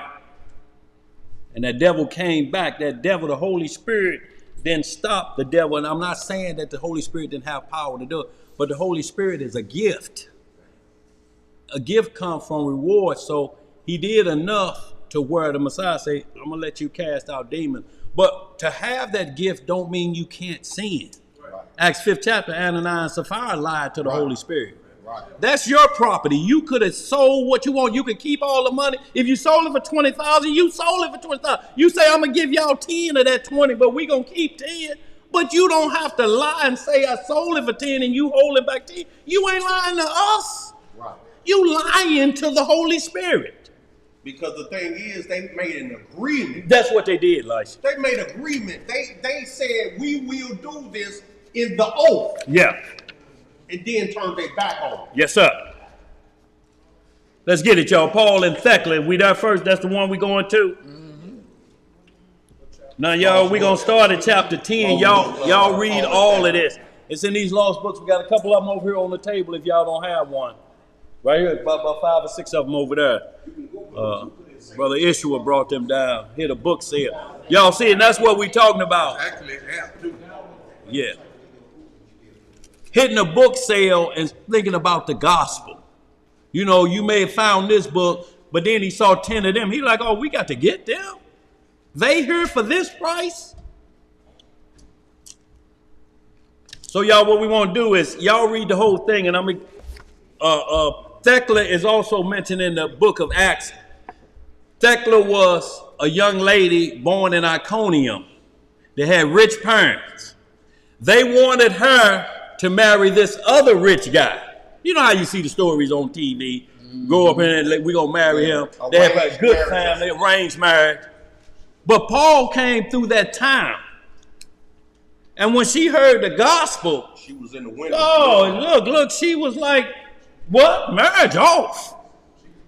Her parents like, how you going to blow this marriage? This a good man. You going to chase him? He ain't talking about nothing. We got all these other gods over here. But they had gods that they were serving because they were wealthy. Wealthy people serve any god. You'll see them at a Christmas party. You'll see them here and there. It's because it ain't about the money they spending. They got that plentiful. Yeah, they'll send 50,000 over here to the Red Cross on Christmas and send it over here to the Shriners. They don't care because that is just giving away money to them. So they didn't understand when she said, I'm willing to deny everything and follow him, even the arranged marriage. That's what we talk about. The gospel is more important than me getting with him who serves the gods of all the nations. Right. She heard salvation. Mm-hmm. Life eternal. She like, that's the riches I want. I want them riches. So we get into this story, and she's in a discourse with her mother about the gospel of the Messiah that Paul taught. Her mama said, gal, I don't want to hear that nonsense. You can marry that Rockefeller now. What's wrong with you? You in here talking about that tent maker and him words. Him words, yeah. So her mama was upset. So it says she made the sign of the cross and left. But we're not going to tell you what it is. We're going to read the scripture, and everybody should come to their own determination in their mind. Because there's rules before you get down to verse 10. The problem is, if you start at verse 10, you'll have no understanding because you found something that said sign of the cross. And you didn't read before or after what it could be. It may not be physical. The Most High gonna mark us in our forehead. Is anybody gonna see it? No. He circumcised our heart. What doctor cut us open and cut the foreskin off our heart? They can see, oh, And see, yeah, look here, yeah. They got writing on this. Yeah, after they cut it off, there it is. Good, we cut that foreskin off. Let's get it, y'all. We're in the lost books, and y'all, we read books outside the Bible as long as these books don't break the law. If you find a law breaking in here, we close this book up and say we were in error teaching it. That's right. But we're talking about not pointing out a word etymology in us. I'm talking about this writer in here talks of breaking the law of the Most High. Let's get it. Where we at? 10 and 10? 10 and 10. No, we're going to start because... you want before 10. Yeah, I just want... 8. Yeah, 8. 7. Okay, go ahead. 6. Start at 1. We only going to read down to 10. I ain't Go got ahead. no problem with none of that. Go ahead. No, you don't. Go ahead, y'all. We got to get caught up. Let's read down to, chapter 10 of Paul and Thecla. Chapter 10 of Paul and Thecla, verse 1. Paul and Thecla. But it was no small surprise to Paul. He saw her and the people with her, for he imagined some fresh trial was coming upon them. Which then Thecla perceived. She said to him, I have been baptized. What have she been? I have been baptized, O Paul, for he who assists you in preaching has assisted me to be baptized. Then Paul took her and led her to the house of Hermas. And Thecla related to Paul all that had befallen her in Antioch, insomuch that Paul exceedingly wondered, and all who heard were confirmed in the faith. What were they confirmed in? Confirmed in the faith. And prayed for Trophima's happiness. When Thecla arose, then Thecla arose and said to Paul, I am going to Iconium. Paul replied to her, go and teach the word of the Most High. What did he tell her to do? Go and teach the word of the Most High. But she had been a student. Now the student can go teach. Teach, not quote, not smooth soliloquies, but teach the gospel. Go ahead. But Trophimus had sent large sums of money to Paul, and also clothing by the hands of Thecla, for the relief of the poor. For the relief of who? Of the poor. So Thecla went to Iconium, and when she came to the house of Onesiphorus, she fell down upon the floor where Paul had sat and preached, and mixed tears with her prayer. She praised and glorified Yahweh in the following words: O Elohim, the power of this house, in which I was first enlightened by thee. O Yahushua, Son of the living God, who was my helper before the governor, my helper in fire, and my helper among the beasts. Thou alone art God forever and ever. Amen. You see the gospel she have in her? She like, you're my helper. Right before anything, you're my helper. Go ahead. Amen. And they say we agree on that. Go ahead. Verse 8. Thecla now, on her return, found Tamaris dead, but her mother living. So called her mother. So calling her mother. So now we see Thecla and got back from Iconium. She back home, find out her best friend that gave her the money to say, take this money, go have him give it to the poor. She dead, but the mama's still alive. Read some more. So calling her mother, she said to her, Thecla, my mother, Theophilus, my mother, is it possible for you to be brought to a belief?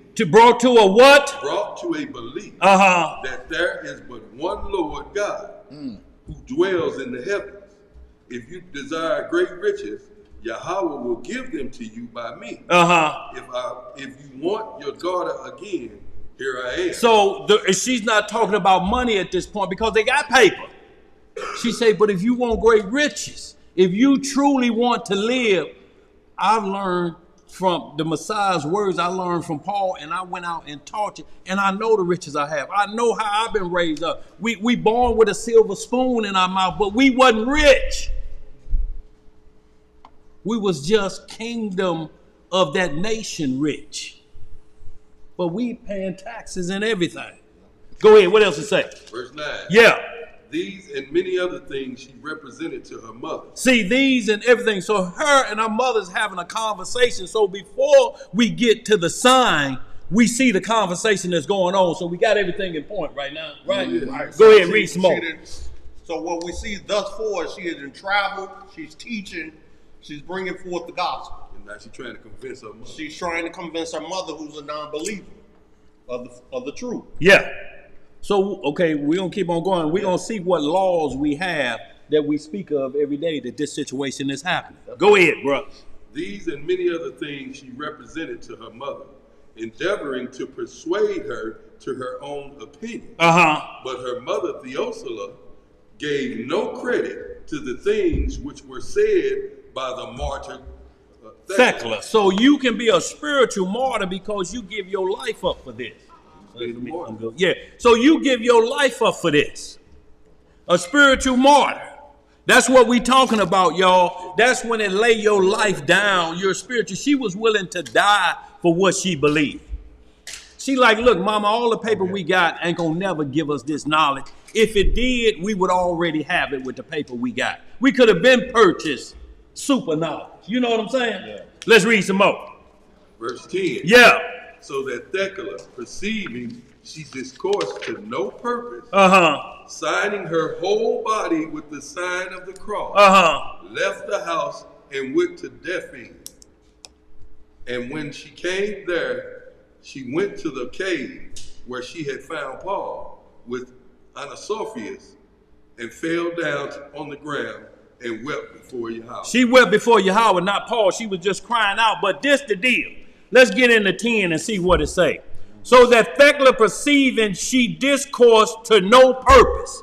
When you discourse, what is a discourse? That was her trying to convince her mother. And it says to no purpose. You ain't getting no word. You ain't getting no word. No credit for it. So when you go to a house and they will not hear you, what you supposed to do? Shake the dust From your feet. That's the sign of the cross, because that's what we were taught, and that was going to be your burden. That was the sign she made. Kicking the dust, mama, I got to go. It don't care about it's your mama. Mm-hmm. Who's my mother? Who's my brother? Look, the discourse, it didn't come to no purpose. We can't even get an understanding. Mama, I'm trying to tell you, mama. God, I don't want to hear that. I don't want to hear none of that. Now, them high priests over there at the temple of superstitions, them people talk about, they know some things.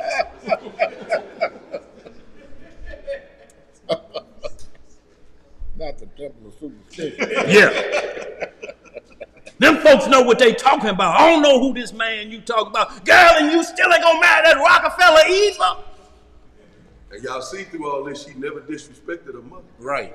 Not only this, but you, even if you look at it as a hand gesture, it said her whole body. So how do you do your whole body? Everywhere you look on the internet, the Catholics only doing it up here from chest up, because they're trying to get their heart. But how you do this? She go down to her big toes? Well, there's no need to discuss that until we get into the law. Because if you do any other way, it's going to be opinionated what it means. Right. So you're going to guess, and then you look at Wikipedia. Where's the origin of it? Did any disciples ever do it? Did the Messiah himself show the disciples how to do it? And when you don't find it, you got to let go and say it must mean this. A discourse about the Bible that don't go well, even if it's in your mama house, because who is our foes of our own house? Our enemies, ain't it? Or the foes of your own household. They tell you, shake the dust from your, it don't care about it being your mama. Right. If she tell you, don't you come back here, heifer, with that doctrine. You got to shake the dust off your feet. Keep it moving. Because if you don't shake the dust, you're going to disrespect your mama. Read on the rest of that, Zay. That's what it's going to lead to. Finish that up, Zay. When you get through. You say read. Yeah, finish on down. Jump down to verse 16. Y'all read in between verse 16. But I won't just read 16 through 18 because it's something very important that wounds it up in this chapter. Go ahead. Verse 16. Yeah. Hereby a good report was spread everywhere of Thecla. And she wrought several miraculous cures. So you see what's happening with that. So if you're doing this, then you need to be able to do a miracle after doing that. She was like Emar Barb, yeah. So, but what we're talking about still is what comes with that obedience. Miracles and cures, not making you have you had this yesterday, it don't exist anymore.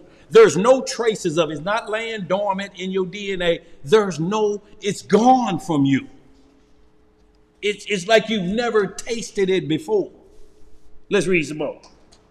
Verse 16. Yeah. Hereby a good report was spread everywhere of Thecla, and she wrought several miraculous cures. Yeah. So that all the cities and adjacent countries brought their sick to the mountain.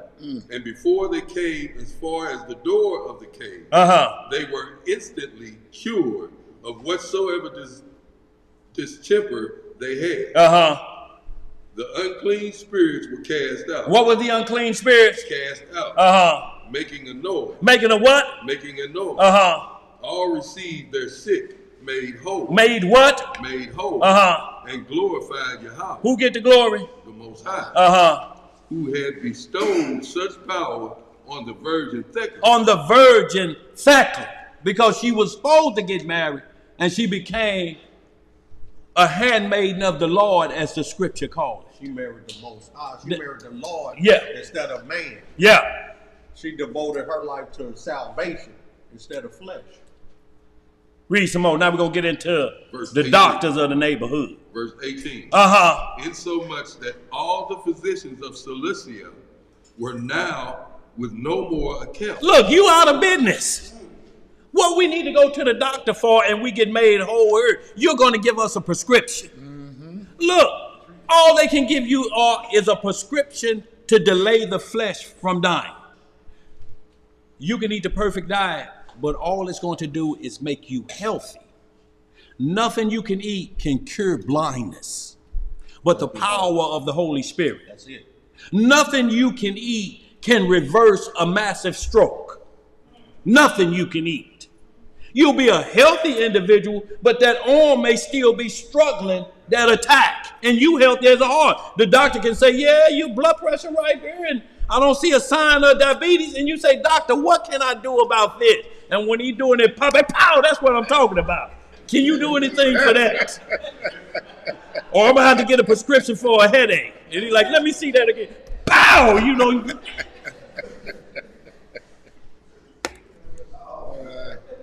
I mean, if you got a cure, if I can touch him like this and everything made whole, and he looked like his youngest son and feel as strong as his youngest son, what herb or carrot or prescription I could give him to do that right now? You can't, but you can make the body as healthy as it can be.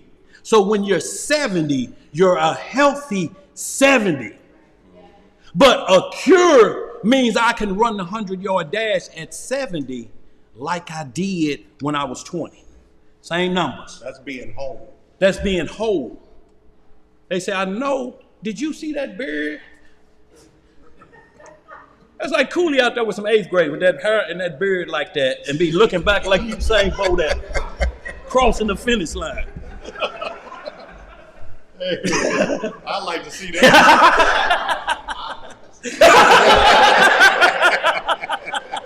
Yes, sir. What else to say, Isaiah? Verse 18. Yeah.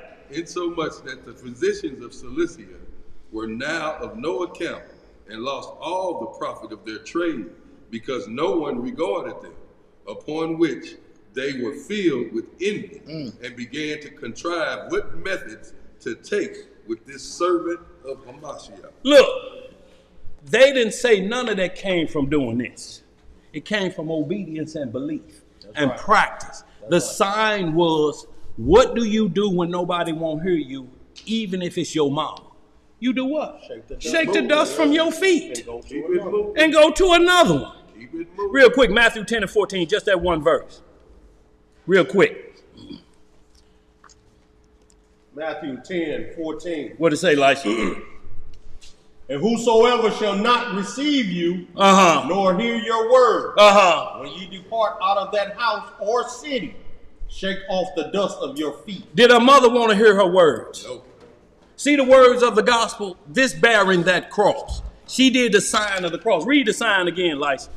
And whosoever shall not receive you, nor hear your words. Her mother didn't want to hear the words, did she? Nope. Let's read some more. When ye depart out of that house or city, shake off the dust of your feet. Verily I say unto you, it shall be more tolerable for the land of Sodom and Gomorrah in the day of judgment than for that city. Oh, that's a problem. That's a problem when you shake the dust off your feet. When you do the sign of the cross for that particular event, that was for that event.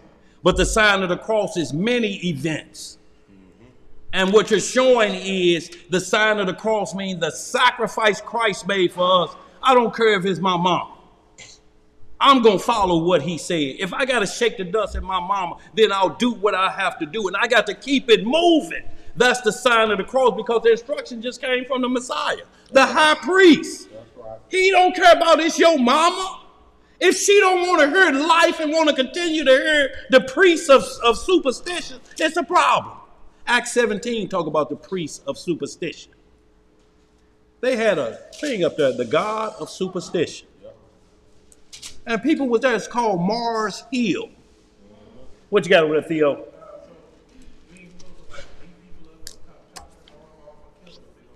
No, you can't do it. You can't browbeat them. And what that means is and when you browbeat them, you looking at it like this. This is called browbeating. You know, your eyebrows touch together and you just angry and you beating them down with words. Your ass gonna go to the lake of fire. You don't listen to me. That's where you're going, you sinner. And you looking angry. Boy, look at that. Let's get to the second one, y'all. Then we're going to move on to King Solomon. While we got a good hour, we're going to get caught up, y'all. Nicodemus in this same book, chapter 12. We're going to start about verse 24. But it's something very important in that too. So, y'all, we want to always stay on point, and the law is your guide. If the law guides us that we can read out of this, don't you think you have to use the law when it comes up to a particular subject? If you're struggling with the law when you get into it, then you're already in trouble with this book, because you don't understand it. You can't bring it out if you don't understand it. The only understanding is missing is law. And then there's the other thing. Everything in the scripts, everything pertaining to the Elohim is a consistency. Yeah. So there has to be consistency throughout of what it is you're trying to identify or understand. So if the signing of the cross was some physical movement, then there has to be a second and third witness and instructions attached to it elsewhere. And it don't say nothing about no sign of the cross in the 66. Nowhere. Well, even if, right, because it don't say it in this book. I mean, the sign of the cross, you know, it talks about it in Egypt. It say that was a sign. Right. But and then it say the sign of Jonah in the belly. It's still talking about 3 days and 3 nights. That was in a way. But it's talking about the Messiah. But I know what you're saying, yeah. But the thing is also... But just many avenues of Isaiah. Go ahead. In the 66 books, it talks about bearing your cross. Yeah. Right. How you do that? So what's the bearing of the cross and the sign of the cross? They ain't walking around. It has to correlate. It has to go hand in hand. There has to be consistency of this cross. Right. What is the cross? How do you bear your cross? Right. Do you attach it to your car when you go somewhere and have wheels on it that is driving? They like, that must be Christ follower right there, y'all. You see he bearing his cross on that Cadillac. Mm-hmm. You know, do you carry it with you everywhere you go? Like we had one heathen walking down the street, had a cross, we had rally wheels on it, so it was easy to carry. You ain't fooling us. Right. So just like in what because you ain't going to be killed and put on it. Right. But just like in Paul and Thecla. Yeah. How she did the sign of the cross.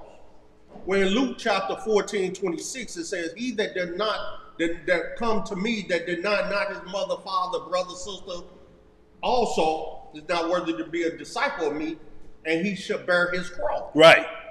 So Thecla just did what the sign of the cross in Luke 14:26 said. Yeah. She denied her mother's trying to convince her to marry to a marriage of the flesh. She in turn was trying to convince her mother of a marriage of the spirit. Yeah. Of salvation. Yes, sir. To eternity. Right. Her mother didn't want that. So she denied her mother and shook the dust off her feet.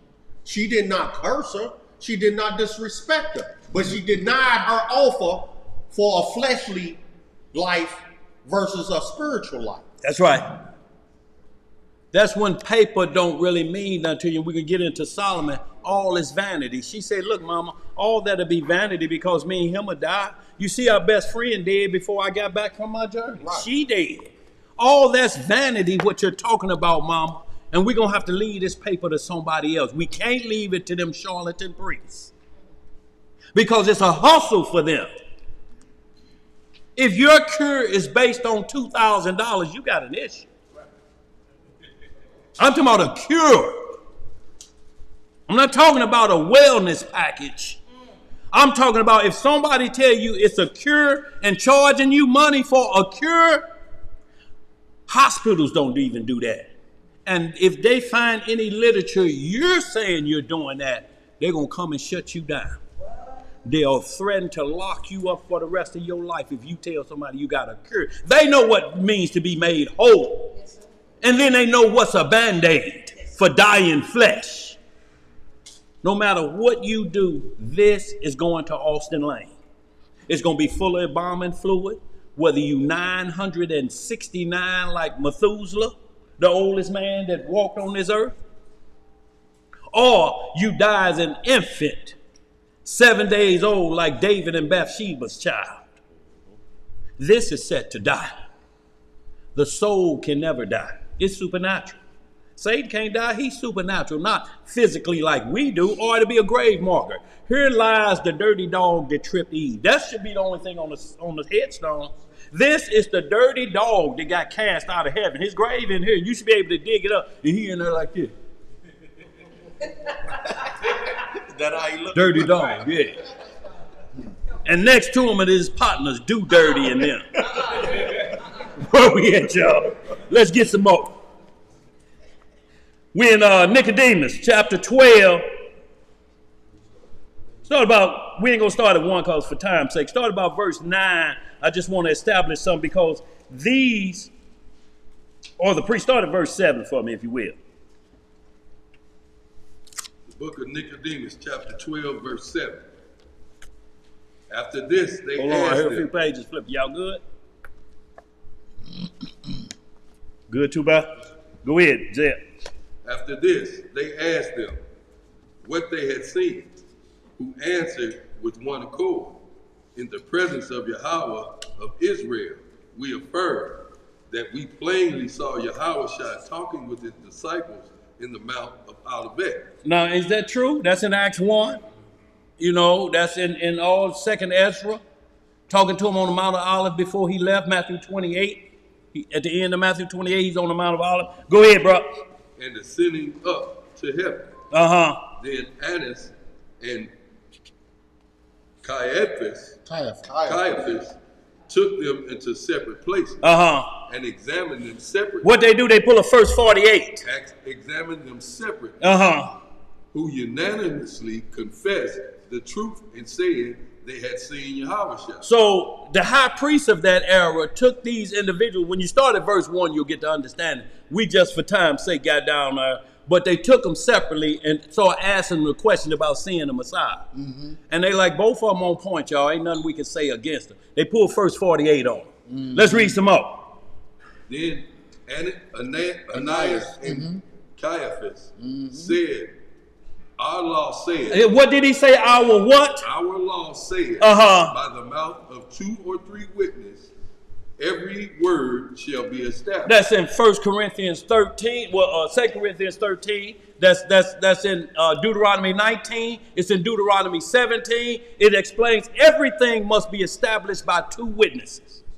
Everything must be. You can't have a solo objective and say, he told me. Well, who else said it too? Because he sends you out by how many? 2. Now this them explaining the law, ain't they, like?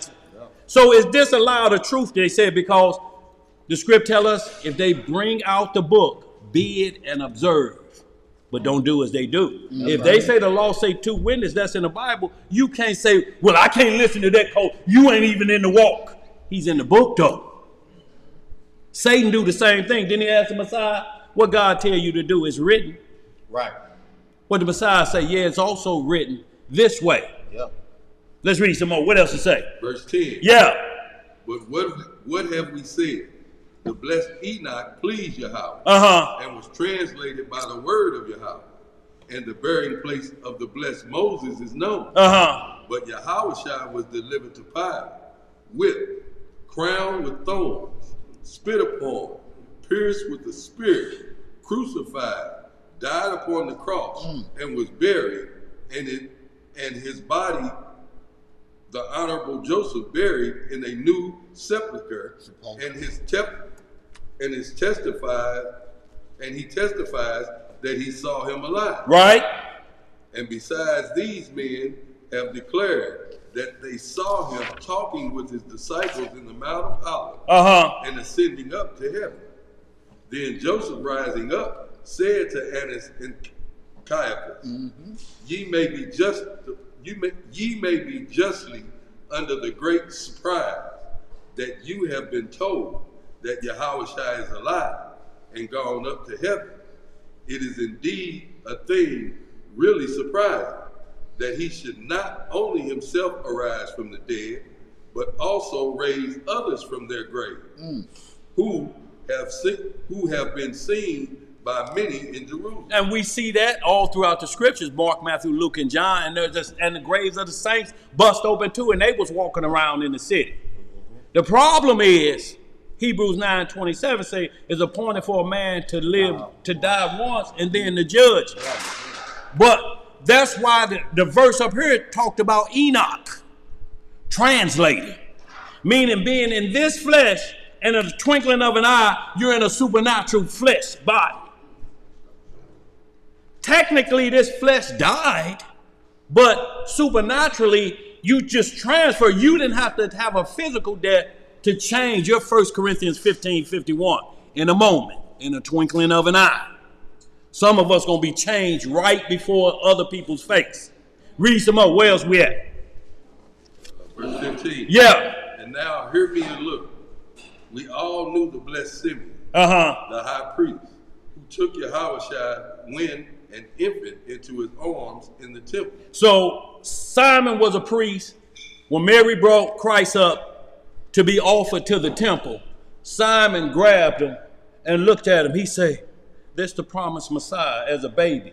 He said, you know what? I don't have to live no more. I done seen the promise. I can die right now. If the Lord took me right now, what I begged him for, to lay my eyes on the Savior of the world, not as he old enough to do miracle, but as a child. His hope was that firm because the birth had to take place. A virgin shall give birth. If that never happened, he can't still do that. Let's read some more. Verse 16. Yeah. The same Simon had 2 sons of his own, and were all present at their death and their funeral. And we were all present at their death and their funeral. So this Simon had 2 priest sons, and they died. And the people that's talking right here said, we went to their funeral. We know we went to their funeral. It's important that we keep this in our mind, that they're saying Simeon's sons that held the Messiah, we went to his 2 sons' funeral. The people there. So we know we was at Ted Foster. We was at Austin Lane when they had their funeral. Let's read some more. Verse 17. Yeah. Go therefore and see their tombs. For these are open. What are they? Open. Graves busted open. Go ahead. And they are risen. Right. And behold, they are in the city of Arimathea, spending their time together in office and of devotion. So they arose to kingdom work from the dead. Now some will say, well, what about that Hebrews 9:27? They both died one. This the problem. They never died again. This the problem. It say once to die, and then the judgment. They died once, and then it says they can't come back on this side. But we're talking about the resurrection. Did they die again? Is it recorded that you can find where what's Messiah's best friend that was in the grave 4 days? Can we find anywhere in any writings that Lazarus was ever put to death again? Now, the Pharisees wanted to put him to death. Right. When you read it in Luke 11, they say, we need to put him to death because we really going to be out of business. Now, he bringing people back from the dead? How we going to compete with that? How you going to charge for that? Who you going to fool that you bringing back from the dead? You know what you'll have? You have what Kanye West was doing months ago and why he going crazy now. He tried to bring his mother back from the dead. So he brought his old Chicago home and put it in the middle of Chicago Stadium. Right. And he bring the top warlock, Marilyn Manson, who's a devout Satanist. And he got a little baby with him. You know that rapper? Little baby, big baby, out of the pamper baby. I don't know, you know, one of them baby, the baby. Okay, the baby. Yeah. How many babies is it? It's a bunch of babies. Boy. Look, but these babies is doing things they ought not be doing. Yeah.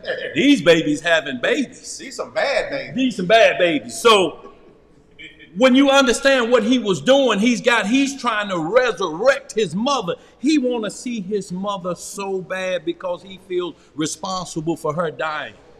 Because he said Hollywood, when you read that, he got a little script out about his whole start and end where he at.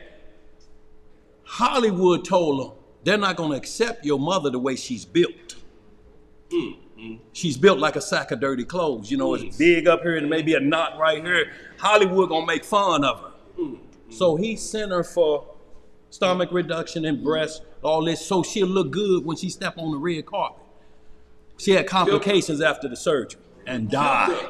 And he says, if I had just left, and he needed his mama so bad because he was the only child. His father was gone. Him and his mama were like this. She believed in him so much, y'all. When y'all watch that, his mama was his biggest supporter. And now she's gone. So now you finna do you finna do a Saul at the Witcher Endor. You got a chief warlock here, and you just want to hear your mama's voice one time so much so you can tell her you sorry. So you go get the last house y'all lived in and you bring it back here like you finna resurrect your mama.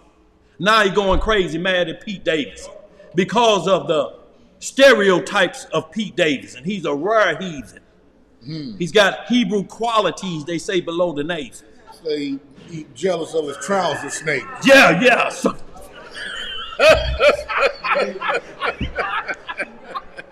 boy, I can't repeat that. We got to keep reading what you got. Oh, no. Good, you missed that one. Go ahead. No. Go ahead. You better start paying attention. Go ahead. Chicken involved. Yeah. All you got to do is you can Google it now. Kanye's West, and the album is called Donda. It's about his mama. He going crazy. He need to hear from his mama to deal with this Armenian witch he living with. Now, wasn't he living in that house for a little while? He grew up in that house. I mean, living in he went back and was living in it. Yeah, so it's all a dark concert, y'all. It's like the Witch of Endor when you look at TMZ. All you have to do is Google it, y'all.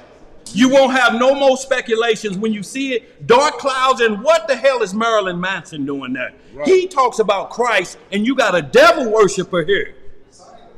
Huh? Well, I don't know what he got with him, but what I'm saying is you can't promote Christ and you got the devil with you too. Right. You can't serve two masters. Go ahead, bro. You can't find any writings. Lazarus was taken to the king. Just like if we resurrected right now. If Messiah come back and this ground bust open, we will have to ascend first. That's why Christ brings the saints back with him. They will be with him when he returns. They had to go, but they only go to the third level of heaven. Christ went to the right hand of the Father. Paradise is on the third level. You read in 1 Corinthians 13, Paul said he went there. Testament of Levi, the third one. Thief on the cross went to paradise.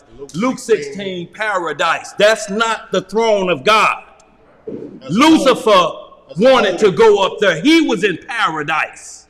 He said, I want to go up there. He wasn't on earth. He was already up there on that level. He said, I want to go up higher. What you got to do about it? Saying in the chest, and remember, he also said he needs to be, the Bible needs to be rewritten and he needs to be put in there. Kanye said that. What'd he say? He said the Bible needs to be rewritten and he needs to be put in there. Well, that's just the level of craziness. Once you understand, y'all. Listen up. Once you understand, y'all, what the words are saying, you can't bring your mama back because of your mistake. It's a done deal. You got to give her roses while she can smell them now, but you can't smell them because roses smell like what? Doo-doo. Look, let's get the rose of Sharon. It's called a lily. Leave the thorns on them and give it to us. Yeah. She say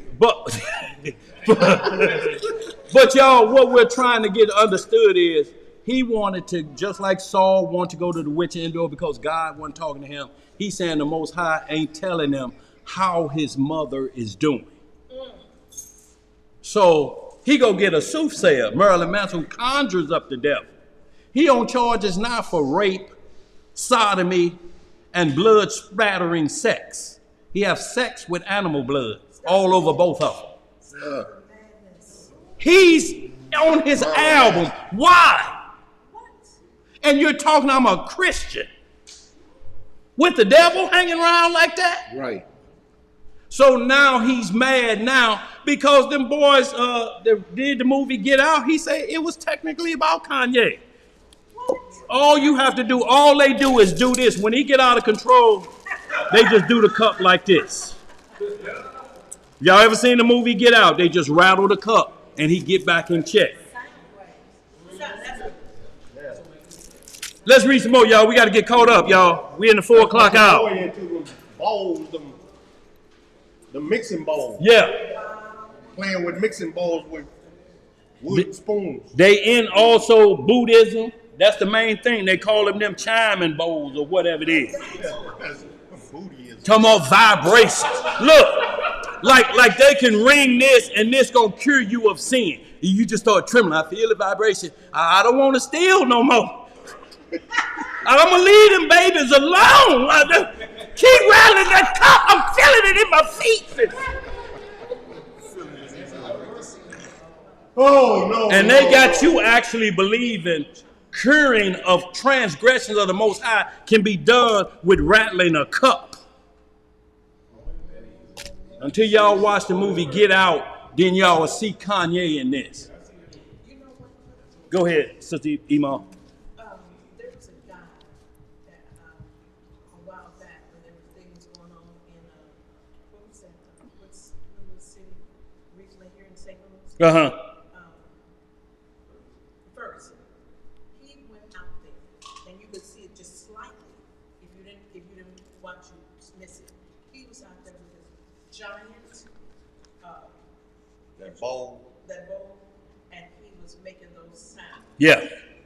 And as he was making those sounds, he was smiling just like, I'm gonna get you all. Yeah. And It's a point of a spell. And he was doing the ringing bowl. yeah. and he was just with that little thing, just kept doing it and doing it and doing it until the people until they dispersed a little bit and everybody began to go, and that's when he stopped. If you didn't notice it, and they only put it on the screen like once, maybe twice, you would have missed it if you didn't see it. Right. You know what you're looking for. He did that, and then he also did it when he went some other place, and where they were having a thing that was going on, and he did it there. Well, all he's doing, y'all, witchcraft shall abound, y'all. Iniquity already does work. It's just open now because you can Google it in your own privacy. One thing, it would be, man, I saw you over there at that devil worshiping session. Well, they can't say it when you're in the bathroom like this by yourself. And you Google, I want to do some devil worshiping because ain't nobody around. And it says, okay, here's the private devil worshiping spots. Right. When nobody else is around. But guess what? This in the cloud, what you just Googled. So we know what you like. And how are we going to tell you what you like? And this is what we got to be careful of. They'll run commercials what you've been looking at. Yep. Yes. So will.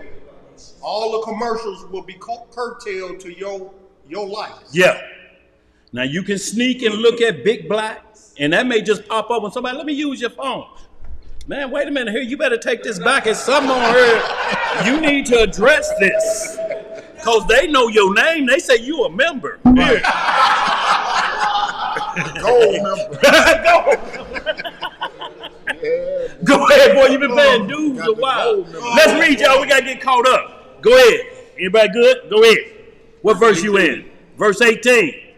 Some indeed have heard the sound of their voices in prayer, but they will not discourse with anyone. But they continue as mute as dead men. So it's saying Simon, 2 sons, we went to see their grave out. We got word they over here. They got the grave, they over here. But they won't talk to nobody. They just talk to each other and the other saints that are wrote. They won't talk to nobody. You can hear their prayers. You can hear their prayers and praying, and you know something supernatural going on. Lazarus came out of that grave as 4 days, not 3 days and 3 nights, so he wouldn't be considered the Messiah. And the Messiah take the grave's clothes off of him. They went home because Lazarus was his best friend. It say the Messiah wept when they told him he was dead, but he already knew he was dead. He said, that's why I waited before I came. But his sister and them, faith was in him. If you had just been here, he wouldn't have died. Our brother wouldn't have died. He said, you going to see him again? She said, yeah, I know at the resurrection, but that could be, it's going to be some people in the Sears building. That's going to be 2,500 years from now, Lord. You saying that, Lord? He said, you're going to see him today in a few minutes. Lazarus, come on out of there. Lazarus in the bathroom, he ain't in there. Does he think we talking to him? Oh, there he is. He back there. Yeah. He be like, what's going on out here? I was thinking Not that Lazarus. That's Lazarus that sing with the Zion Ministry, Mikhail's in that choir. That's Y'all Lazarus Isley. Yeah. But that's a different. Lazarus came out, they unwrapped him, they went home and they ate, and the Pharisees were plotting. They say, we got to kill both of them now. But there's no more writings. There's nothing else that we can read but that they ascend to heaven, so they can't die twice under this sun. The law ain't broke at that point. Unless they find a resurrected person and they say he died once and we got the grave markers again. If you find the grave markers of these boys, then Hebrews 9:27 have to mean something else. Where we at? Read some more. Verse 19. Yeah. But come, let us go to them and behave ourselves towards them with all due respect and caution. And if we can bring them to swear, perhaps they will tell us some of the mysteries of their resurrection. Of their what? Resurrection. See, if we be straight with them, not trying to trick them or anything, just be straight, and they'll tell us what happened with the resurrection when you come out of it. See, you technically, when the devil be battling you in your sleep, and you feel like you're going to die, when you wake up, you feel like you've been resurrected, like you done come out of a grave, don't you? Out of a sleep grave. Let's read some more. When the Jews heard this, they were exceedingly rejoiced. Then Ananias and Caiaphas, Nicodemus, Joseph, and Gamaliel went to Arimathea, but did not find them in their grave. Where they did not find them? In their grave. But walking about the city, they found them on their bended knee at their devotion. So here they come out of the graves praying. You talking about to the casket drop. This to the casket drop. And to the casket raise up again. Right. Let's read some more. Then saluting them with all respect and deference to Yahweh, they brought them to the synagogue at Jerusalem. Read that again. Then saluting them with all respect and deference to Yahweh, right, they brought them to the synagogue at Jerusalem. Right. And having shut the gates, they took the book of the law of the Most High. You see what has to come into play before we even talk about the resurrection? What just came into play here? Then the law was the two witnesses right here. So y'all, once law is here, then that means they have to discuss the resurrection law. There has to be a law for resurrection so you don't get mixed up with reincarnation. The law of resurrection is Job. I know in this body, 1925, I shall see the Messiah stand on the Mount of Olives, my Redeemer, in this body. And that was 3,000 years before the Messiah came, but he knew and he had trust. So in like manner, they bring the law to the situation about resurrection, because reincarnation means you can come back as anything. Reincarnation doctrine, like they teach it now with this Buddhism and all this stuff, means that there's no judgment. All of these doctrines means there's no judgment. And when no judgment's around, that means they've got rid of the law for you. The Bible don't say life and the reincarnation. It say life and the resurrection.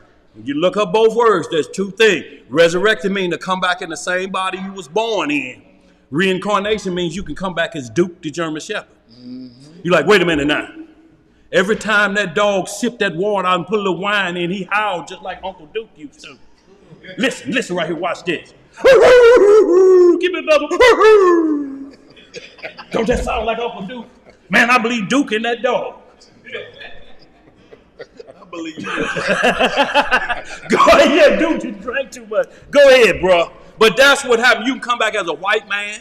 You can come back as a German Shepherd. You can come back in another tribe. You can be a Benjamite. You can come back as an Ephraimite. Come back as a flower. But resurrection, you have to come back and pay the penalty in this. So if that's the case, what is Elijah going to do in John the Baptist? Both of them going to be standing there. Oh, Lord, that one on Elijah. See, I wasn't Elijah at that time. That was him. That wasn't me at that time.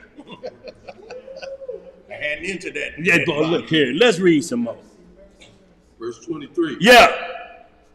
And putting it in their hands, swore to them by Yahweh Adonai and the power of Israel, who spake to our fathers by the law. By the what? By the law and the prophets, saying, if ye believe him who raised you from the dead to be Yahushua, tell us what ye have seen, and how ye were raised from the dead. You see how they started with the law and asked him if it's the belief in him. You just tell us, man, what happened? We know he was going to do it, but y'all part of that. What happened by the law? They keep bringing in the law, though. Always. Let's read some more. Carinus, and Lenthius, the two sons of Simon. So these were the two sons' names. That the priest we talked about had two sons that died, the grave was busted open. This they name. Cornelius, go ahead. Carinus and Lenthius. Corina and Lenthius. Go ahead.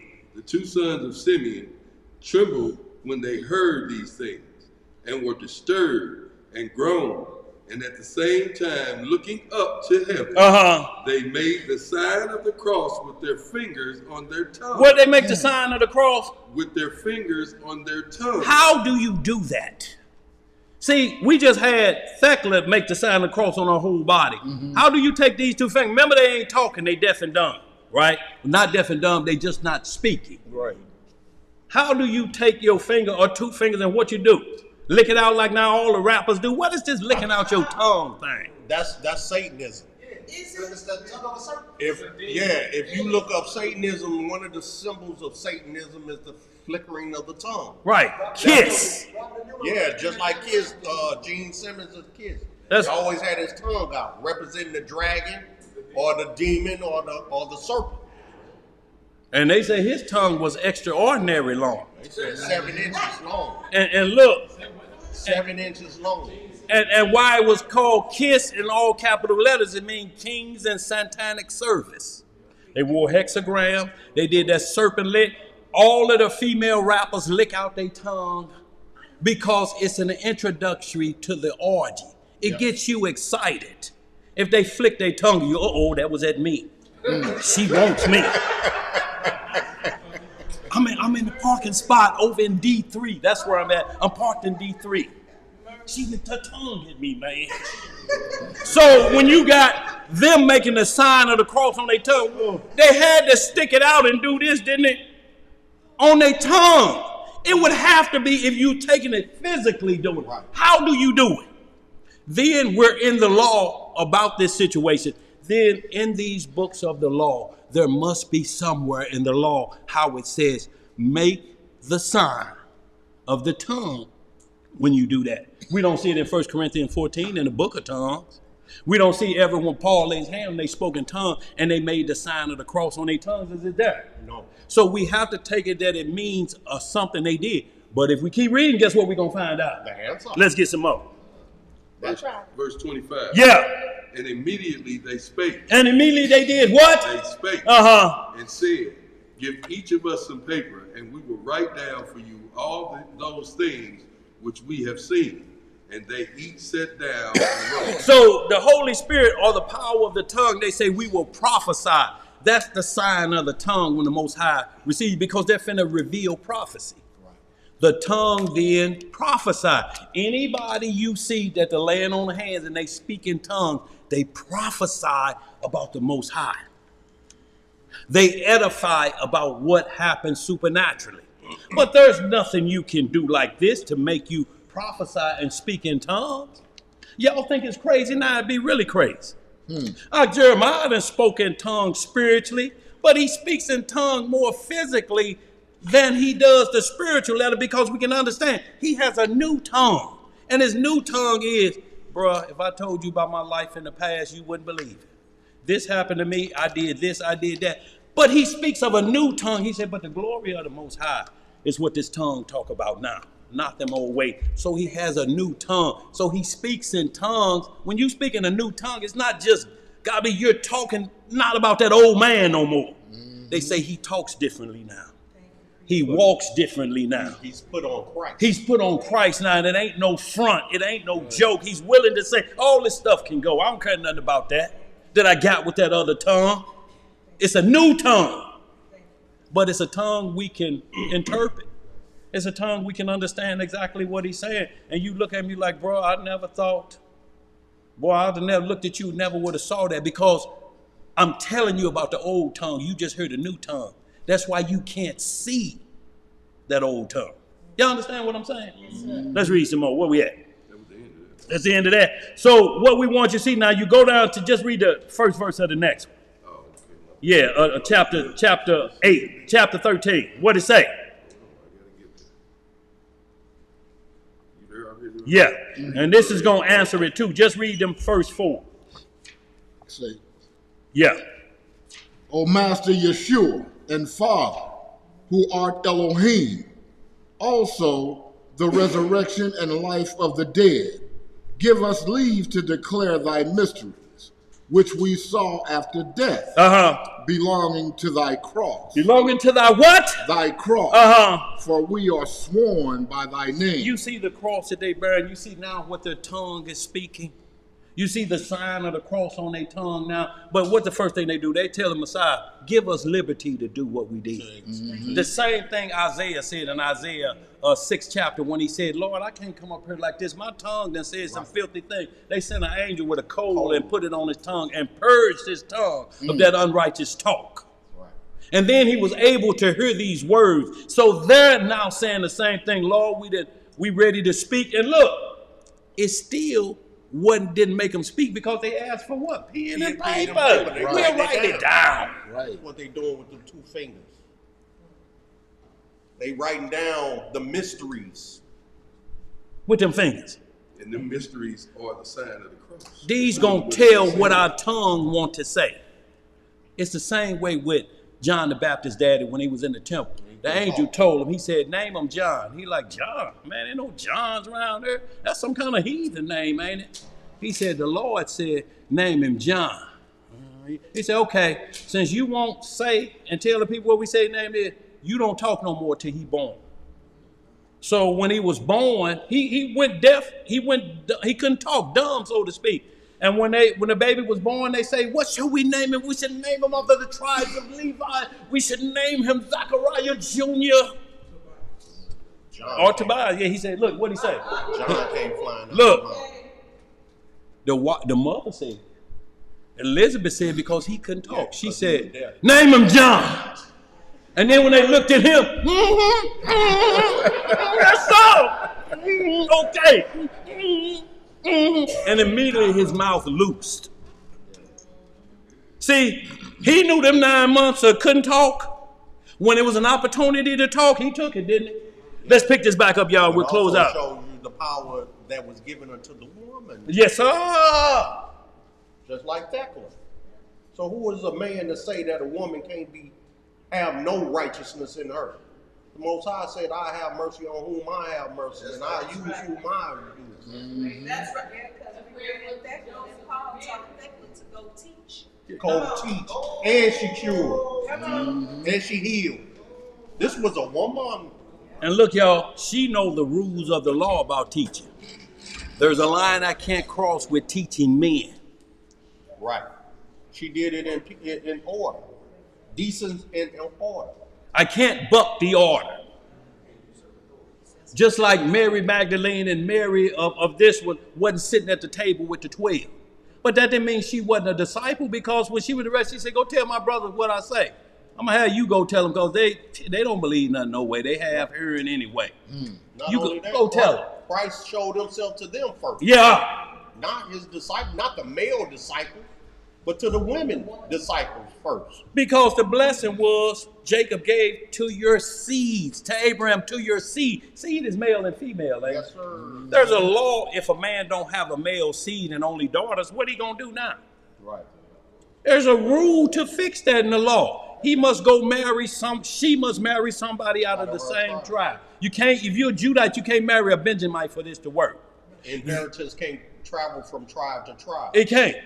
So you marry somebody of the same tribe, and that firstborn son then gets the inheritance of your father. He's like your father's child as long as it's from the same tribe. That's what happened with Messiah, how he became king again. Mary a Judite, married David a Judite. It says Elizabeth was her cousin, not her. She wasn't no Levite. Elizabeth was her cousin. How we get cousin mixed up? If me and him got the same daddy, and me and him have children, what are the children to each other?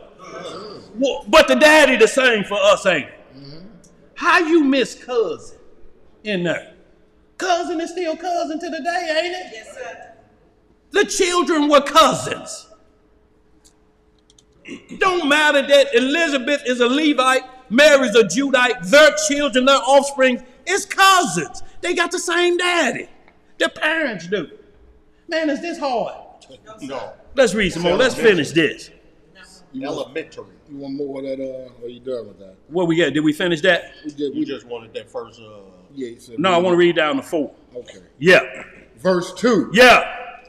For thou hast forbid thy servants to declare the secret things, which were wrought by thy divine power in hell. When we were placed with our fathers in the depth of hell. In the depths of hell, y'all, it's not the lake of fire. Hell is the grave. Right. Remember, hell and death were cast into the lake of fire.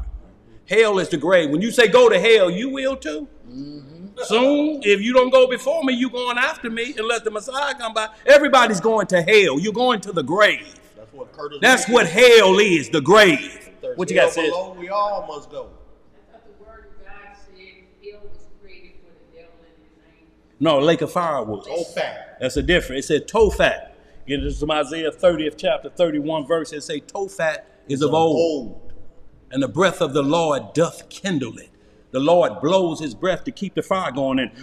It's also called the valley of slaughter. Oh boy, look here. Tophat is of old. Isaiah 30, 31, I think it is. Or the other way around. What you got, Imam? Okay. Where we at, y'all? Let's finish this. Go ahead. Verse 3. Yeah. When we were placed with our fathers in the depth of hell, in the blackness of darkness, on a sudden there appeared the color of the sun like gold, and a substantial purple-colored light enlightening the place. Presently upon this, Adam, the father of all mankind, with all the patriarchs and prophets, rejoiced and said, that light is the author of everlasting light, who hath promised to translate us to everlasting light. Then Isaiah the prophet cried out and said, this is the light of the Father and the Son of Yah, according to my prophecy, when I was alive upon earth. See, and that's Isaiah. They talked about Isaiah. They saw Isaiah and different things down there. So you have to be understanding what the hell when they say Christ went to hell and released the prisoners. It's people that believed in Christ before the flood. Adam believed in the Messiah. The Messiah was in the Garden of Eden. That's who taught them. He was the tree of life.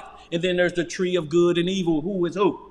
Satan. He was good at one time, now he's evil. This is a tree of life. That's why all Apple phones have the apple bit out the back of it. There's always a bite of the apple out of it. You can get good and you can get evil. And you can be how to become friends again with loved ones. Or how to grab something that too is in that phone. Good and evil. GPS will get you right where you need to go. But you know what GPS fails to do? If somebody looking for you, I'm out the penitentiary fresh. Where does Willie Earl Jackson live? Willie Earl Jackson, Colt Brilliant and Kings Highway. Willie Earl Jackson. On that line. And when Willie Earl look out the window, who was that out there? Who was that out there in the Uber? Who is that? You know who this is that pull up in front of the house? In front of the light. There's a lot of them. Yo, this is dangerous. This will take you right to somebody's house. They'll bring them to yours. Let's read some more. We think it's good though, don't we? I mean, to get you there fast. You think about if GPS wasn't there, you'd be circling a tank of gas, getting off the exit and get back home. Now he said it was exit 9 or was it 19? Well, that's 10 more exits. If it ain't 9, we finna run out of gas. Because it's 10 more exits, ain't it? Yeah, I hope. Where we at? That was it. You wanted down to 4 or 5, didn't you? Yeah, going down. Yeah, we did. Oh, we're good. We're good then. Y'all read the rest of that. And y'all see the understanding because it gets more into the resurrection of those that were.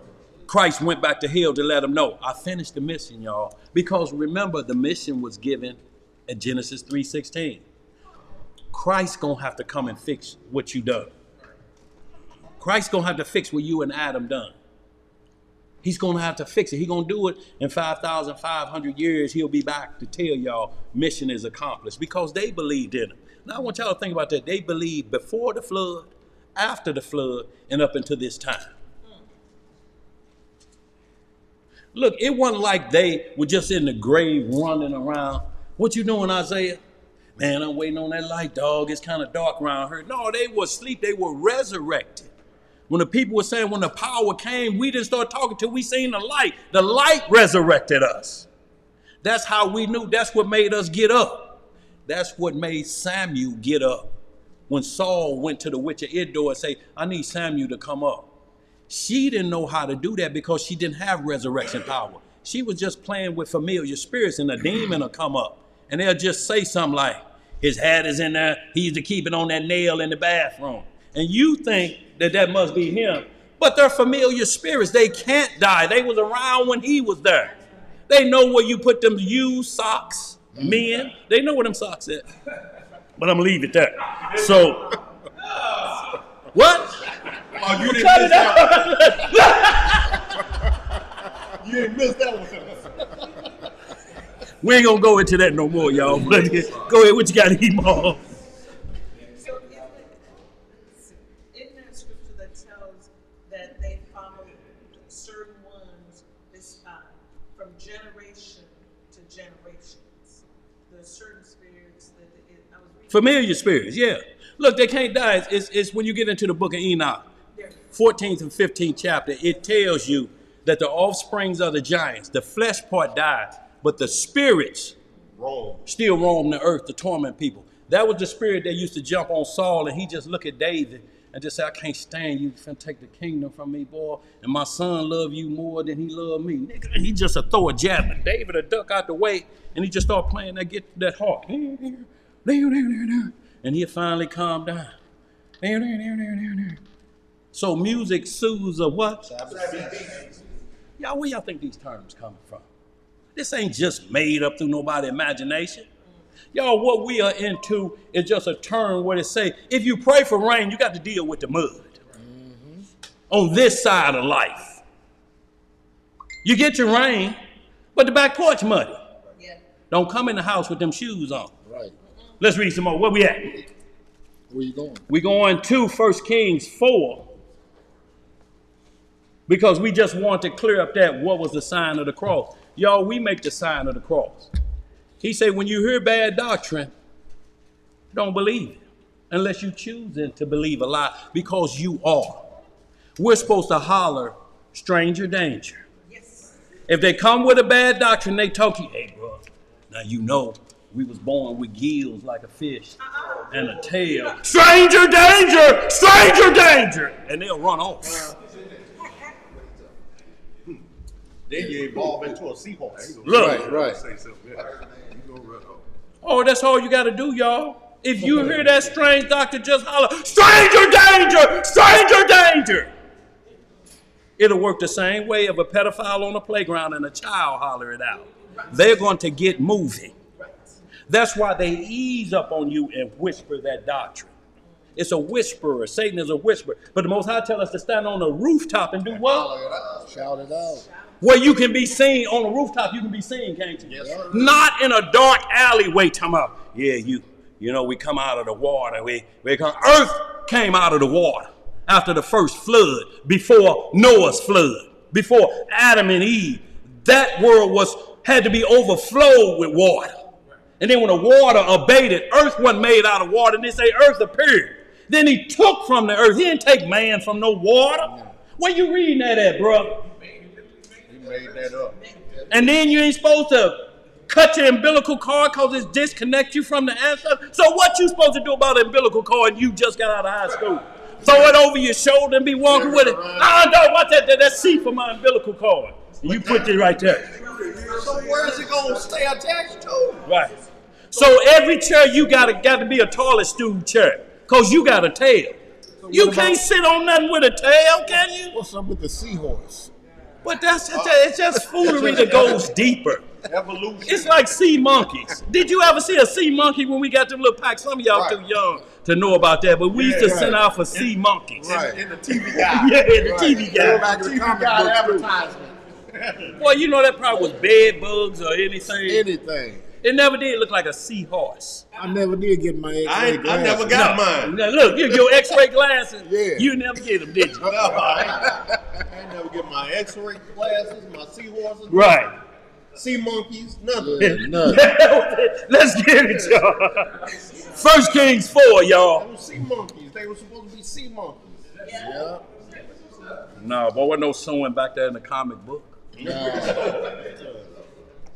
Yeah, we had to wait almost 2 birthdays for it to arrive. Oh, God. Yeah, that was like get 60 albums for 99 cents. Yeah. No, that didn't work out well either. That didn't work out well either. Oh, yeah, I was wondering everybody.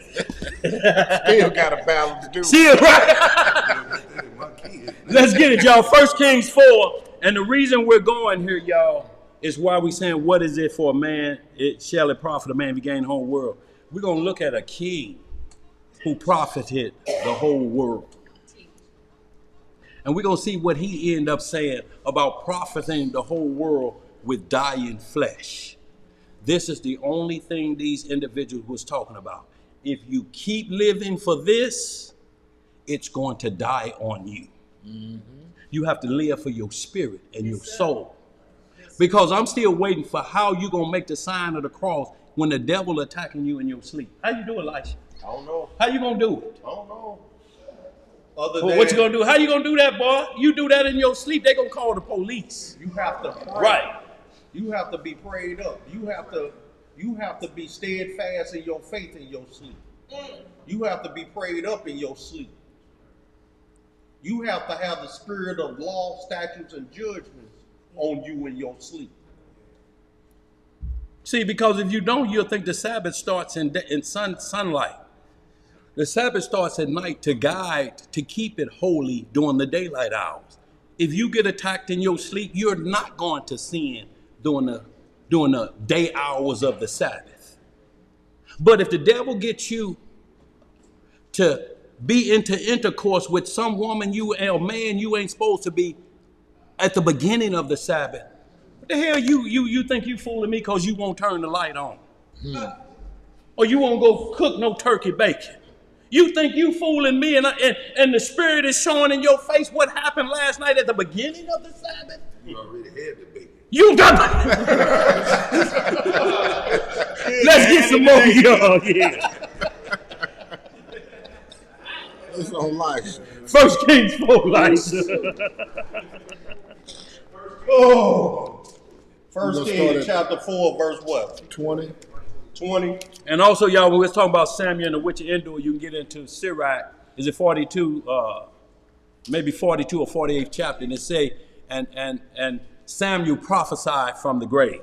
Yes, sir. So that's the script to let you know that was not a demon. Like people saying that was a demon. If demons do the Lord's work, then they still tear down Satan's house. They call Christ Beelzebub. He say, if I'm Beelzebub and I'm keeping them 613 laws plus statutes and judgment, then I'm tearing down Beelzebub's house. So keep calling me the devil and watch how the devil's partner tear up his house. See, you can call somebody a devil, but if they doing the work of the Lord, then they turn down the devil's house. So you should thank them, not curse them. Wow. You a demon reading them scriptures like that. You a demon teaching the law. Fine. Thank me though. Let me tell you what the law says about your behavior. You're right. Where we at, Elisha? 1 Kings 4th chapter, Elisha. We're going to start about, y'all read all of that begin, but this is getting into the heart of Solomon after he was set up. So 4:1 through where we're going to jump right into is verse 20. Y'all read 1 through 20 on your own time because it's talking about Solomon in all his glory. And we're going to read when a man has everything. But what shall a man give for his soul? Solomon had to find that out the hard way. Let's read what Solomon had. Let's get it. 1 Kings chapter 4, verse 20. Yeah. Judah and Israel were many, as the sand which is by the sea in multitude, eating and drinking and making merry. What was they doing? Eating, drinking, and making merry. So to make merry, it said wine was to make merry, wasn't it? Yes, sir. So this is what they saying. Israel was having a good time. Yeah. Because when David took over the throne after Saul was dead, the first thing he did being the husbandman of the nation of Israel, the first thing he did, gave everybody a flagon of wine and a mess of meat. So if any of y'all from Mississippi, a mess mean you got a what they call them orders you get when you go to the meat store? Meat order. Meat order. He gave meat orders out to everybody. And it said both male and female. That's right. He started out the gate like that. Hair package. To let you know I'm taking care of y'all. I'm the shepherd. I got a mirror of Christ. I'm the shadow of Christ. And I'm taking over this deal. First thing I'm going to do is show y'all that y'all going to eat. Not like these Negroes out here now calling themselves high priests and triple and quadruple tithing. 22nd hour. And then they done got these Negroes so crazy that they'll show up at your door for your check. Right. Yeah, they say you got paid today. We looking at the list. We need priest tithe. They did that to our out in Maryland. Show up at my door. They're gonna be shit. They're gonna be me and my homies. Ock say, okay. Ock, let me yell out there in Maryland. He said they came to the door and knocked. Yeah, we heard you got paid yesterday. You know what the play is. He said, I'll be back with it. And he was walking down that hallway and the sun was glistening off that chrome 9. They hurried up and got out there, disappeared in the car. He said, I got that paper. That's what I'm saying. But y'all think about this. You working every day and another man come to your house for your paper that you've been on because you believe in a lie that this Negro is a triple high priest. I'm going to strike him. He got diabetes. Yeah, he got diabetes and the oatmeal on the back of his neck. Them bumps. Yeah. He got the bump like that. How you the Holy Spirit and you got diabetes? You on a prescription. And you can't get rid of that oatmeal look. Yeah, the bumps of wickedness. What you got back there, Jeremiah? Bumps of wickedness, yeah. Some churches want you to bring your income tax. Yeah. Cash flow dollar. Cash flow dollar. He said, don't come here without a W-2 form. Yeah, he want W2. Don't bring your post self in here. No Dollar General checks. We don't need none of that. Let's get it, y'all. Verse 21. Yeah. Hold it down, y'all. And Solomon reigned over all kingdoms from the river unto the land of the Philistines. And unto the border of Egypt. They brought presents and served Solomon all the days of his life. So Solomon was a shadow of Messiah when the kingdom comes. Zechariah 14, when all nations come up. This is exactly what's happening because it had to be a mirror representation of on earth. Just like it is in heaven. Same setup, and all the nations come to see Solomon. Go ahead, Elisha. 22. Yeah. And Solomon's provision for one day was 30 measures of fine flour, 80 measures of meal. So when you take a measure, that's 60 measures of fine flour. This is daily, what he ate daily for his household. This was daily. Let's see what else he ate. 10 fat oxen. What kind of oxen? Fat oxen. Fat oxen. Not no malnutrition oxen. Right. Ethiopian. No Ethiopian oxen. Go ahead. Go ahead, bro. Boy, you go on one today. With flies in their eyes. Yeah, go ahead. And 20 oxen out of the pasture, and 100 sheep. Beside hearts. Baby of age, deer. And roebucks. Yeah, female, male, deer of age. Go ahead. And fallow deer. And fatted fowl. And fatted fowl. So we got meat and chicken here, and then now people teaching you can't eat meat. Right. And it's the king representing the shadow of Messiah. Setting it out, ain't it? Setting it out. 10 fat cows. And that's just the start of it. Right. And fat fowls. I'm talking about thick chickens and quails. Right. I'm talking about, look, I'm not talking about them steroid chicken that churches have. I'm not talking about them wings jacked up as big as a, an ostrich. Pterodactyl wing. Go ahead. Boy, look, I hit his avenue, boy. He like, keep talking. You heard that. Look, he say all that other stuff I had nodded off, but he talking about the fatted fowl. Now. He say, oh, you got my attention. Go ahead, bro. Read on. Go ahead, bro. Verse 24. Yeah. For he had dominion over all the region. Right. On this side the river from Tifsah even to Azar. Right. Over all the kings on this side of the river, and he had peace on all sides round about him. And Judah and Israel dwelt safely. How we dwell? Safely. Every man under his vine. Every man in a camp compound. Under his vine. And under his fig tree. From Dan even to Beersheba. All the days of Solomon. And Solomon had 40,000 stalls of horses for his chariot. For his chariot. You think Floyd Mayweather showing off his car collection?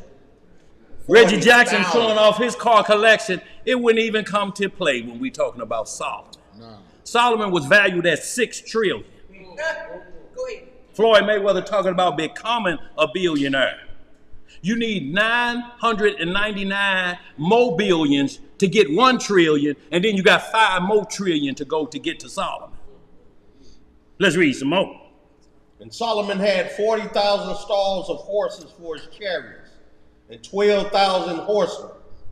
And those officers provided victual for King Solomon. And for all that came unto King Solomon's table, every man in his month, they lacked nothing. What does that mean, every man in his month? Birthday! Birthday! Sound like a birthday party. But look, ain't no candles. Ain't no making no wishes. You just eating good. I ain't saying nothing about that. But in his month. Is your month day, player? Come on, we're celebrating. Plenty of food for this.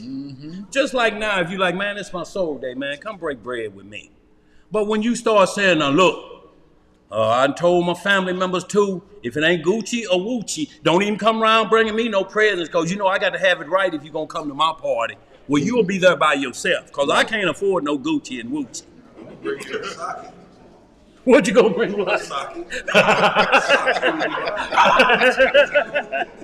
So y'all, we're not to add candles and different things, but nowhere in the Bible does it say one's birthday is illegal, because in Psalms it tells us, I believe it's 91, Psalm 90 and 10, it said, teach us to number our years. Yep. How you going to do that if you don't have a date when you were born? How you going to number your years? How did we know Abraham was 175 when he died? Somebody kept up with it, didn't they? Yeah. Somebody kept up with everybody's. How do we know the lifespan of any man? How would you know that it's 70 years for the expectancy of a man? Yeah. How would you know that? You're supposed to guess. You're supposed to guess. He looked like it around the eyes. Wait a minute. You know, I'm just saying some youngsters younger than me that look 30 years older than me. Right. Boy, look here. Hard living. Hard living. Right. And so you can't age. Like, we had a boy that come down here, supposed to straighten us out, talking about Moses was 140. No, he said he was up in the mountain 40 years instead of 40 days and 40 nights. And we say, player, you need to show that. No, see, because the script say he aged. If you smoke crack 4 days in a row and drink some hard liquor behind it, if you 20, you're going to look 90 at the end of that week. Well, see, that's just like our brother, the babyface Hebrew. Oh, yeah. What that boy look every bit of 18, 19. Boy, look here. Ain't got a sign of witches. And shout out to them for providing food for the homeless out there and the poor in spirit, just like we gave out gifts, and shouts out to all the family that assisted us with that as well. You know, but that's what we're talking about, young in spirit, young in age, but you can age. So, but this the deal. We told him, look, Moses left Egypt at 40. He came back at 80.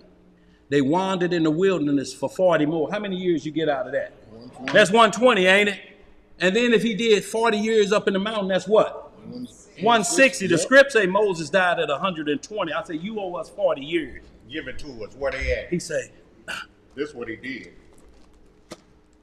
I ain't never thought about it. You know what? I ain't never thought about it like that. No, he started talking about female. Yeah. He wanted to get into a whole nother conversation. That he said I ain't never thought about it like that. But they sent you here to check us. You're the representative. You're the representative. Then he say the fish, it wasn't 40 days and 40 nights for them either. He said it rained 40 days, 40 years and 40 nights because the fish drowned. He said even the fish drowned. Negro, why have you ever seen a fish drown in water that he's created in? Fish drowning. Not only this, he ain't trying. But he said we weren't supposed to be eating meat and cheese. But so happened, Elijah always been a feeder of the poor with what he had. Offer his salary and feed everybody. I don't know how it did that.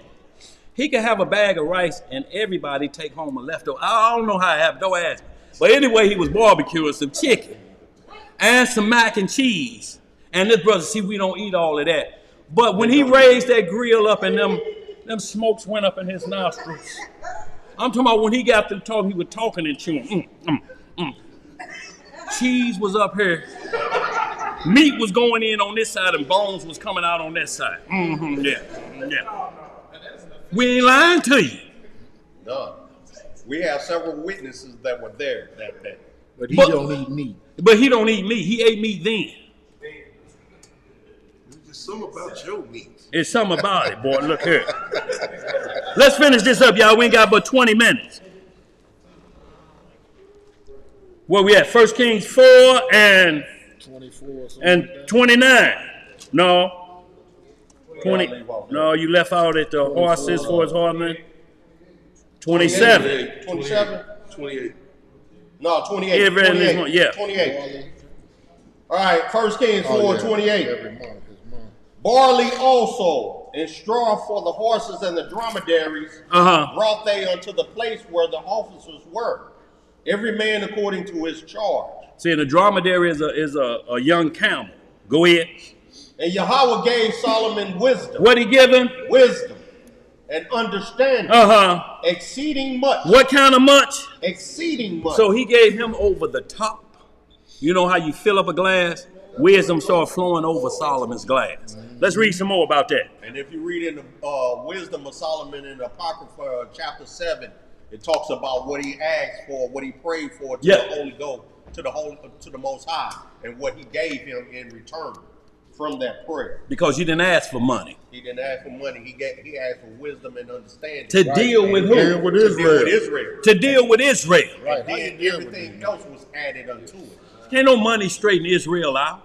We give everybody in here $1 million, and tomorrow they've been to gave it back. Let's read some more. They're dealing with Israel. And look, buying everything. Man, I bought me a baby. Right. Let's get it, John. He got a lump. Right. So that was bad. Yeah. Let's get it, boy. Verse 29. Yeah. And Yahweh gave Solomon wisdom and understanding exceeding much, and largeness of heart. What kind of heart? Largeness of heart. Even as the sand that is on the seashore. When it's a largeness of heart, you show mercy. Right. Kindness. Kindness to people. Your heart is large. That's why he You got a good heart. Got a big That's heart. right. Go ahead. And Solomon's wisdom excelled the wisdom of all the children of the east country. And all the wisdom of Egypt. Y'all see that? Wasn't no wise man. Don't bring me that Egyptology. Don't care nothing about what Hotep saying. Hotep went with food in his coffin. And the food is still there. Right. In his coffin. He took a sword with him. Is it still in there? Grave robbers got it. Right. Don't care nothing about that wisdom. Albert Einstein don't care nothing about his wisdom.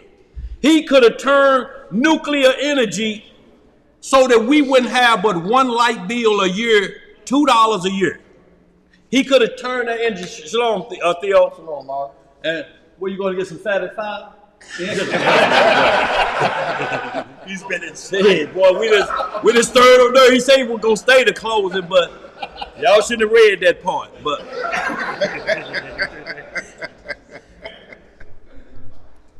what was I saying, y'all? Couldn't take it, boy. It threw me off. Boy, that's that sometimes. Yeah, it is. But look, I'm just messing with y'all. So,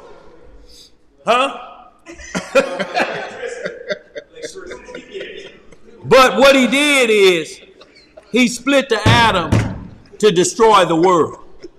See, that's what I get for messing with Theo. See, he talking about his chicken, and that sometimes jump right back on me, don't it? Fair exchange ain't no robbery, is it?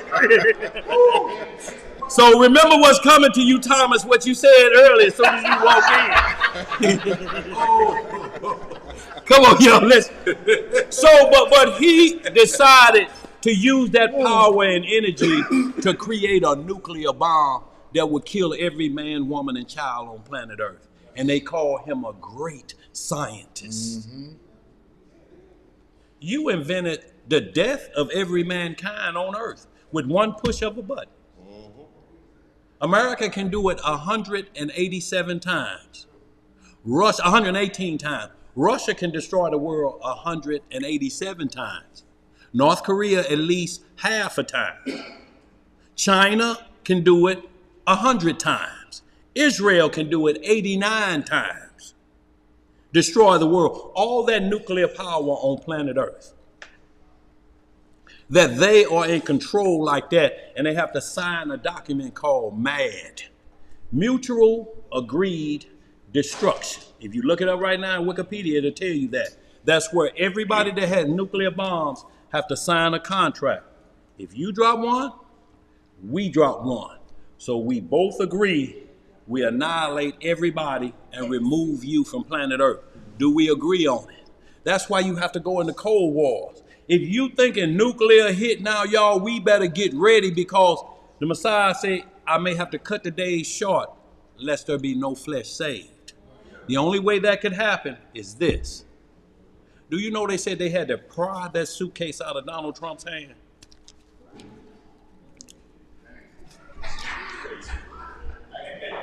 Because he was talking about dropping nukes because they wanted to investigate Mar-a-Lago. I'll drop a nuke on you.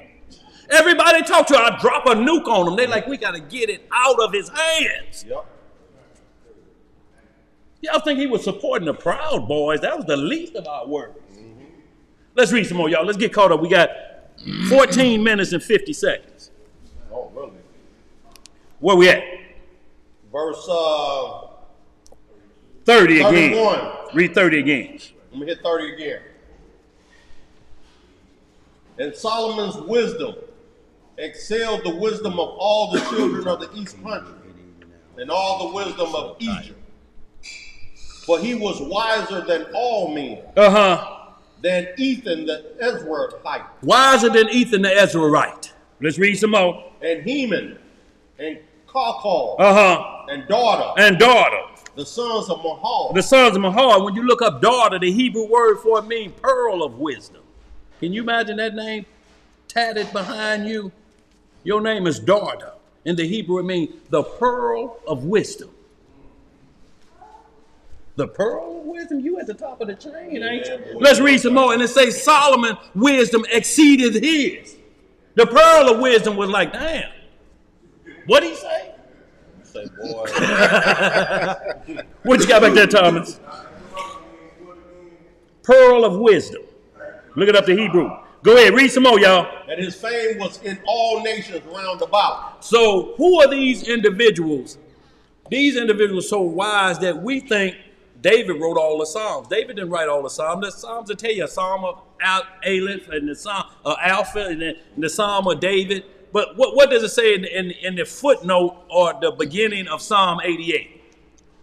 A song or psalm for the sons of Korah to the chief musician upon Mahalath, Leonath, Maskil of Heman, and Ezrahite. See, that's who wrote Psalm 88, not David, but Heman and that other boy. That's in the Ethan. And Ethan, and he because they a clique, they ran together. Wise men to run together. I remember one time before Nerf fully came into the walk, me, Moses, and Jacob was at the house, and we was putting down a little word. My daddy was sitting there, and we like, yeah, we're gonna get on out of here. He bust out like, there they go, the three wise men. I was ashamed a little bit, ashy about the jaws like Ashy Larry, and Jake was like, don't worry about it, Daddy, you get through it. Nerf was laughing so hard he was beating his knees. But there Nerf is.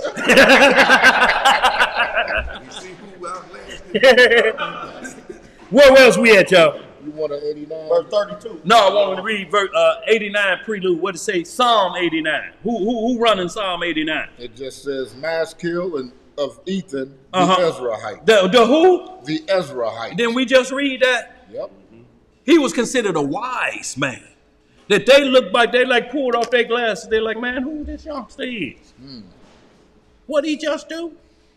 So, y'all, we just wanted to bring that out to let you know the level of wisdom that Solomon had. You can go to these individuals, that means nothing. That's like somebody saying, I'm a scientist and I believe in science. Science deal off of theory, right? Not fact. They say the theory of this issue, it means it can't be proven by fact, but we're going to try to explain it best we can. Theory of evolution. A hypothesis. The Bible is science fact, not science fiction. Right. It can prove everything it talks about without your help. That's right. Because scientists will come back and say, well, this one we can't explain, it's of biblical proportion.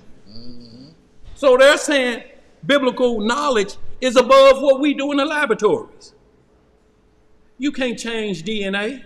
You can only trick the mind that believe to make a man believe he's a woman.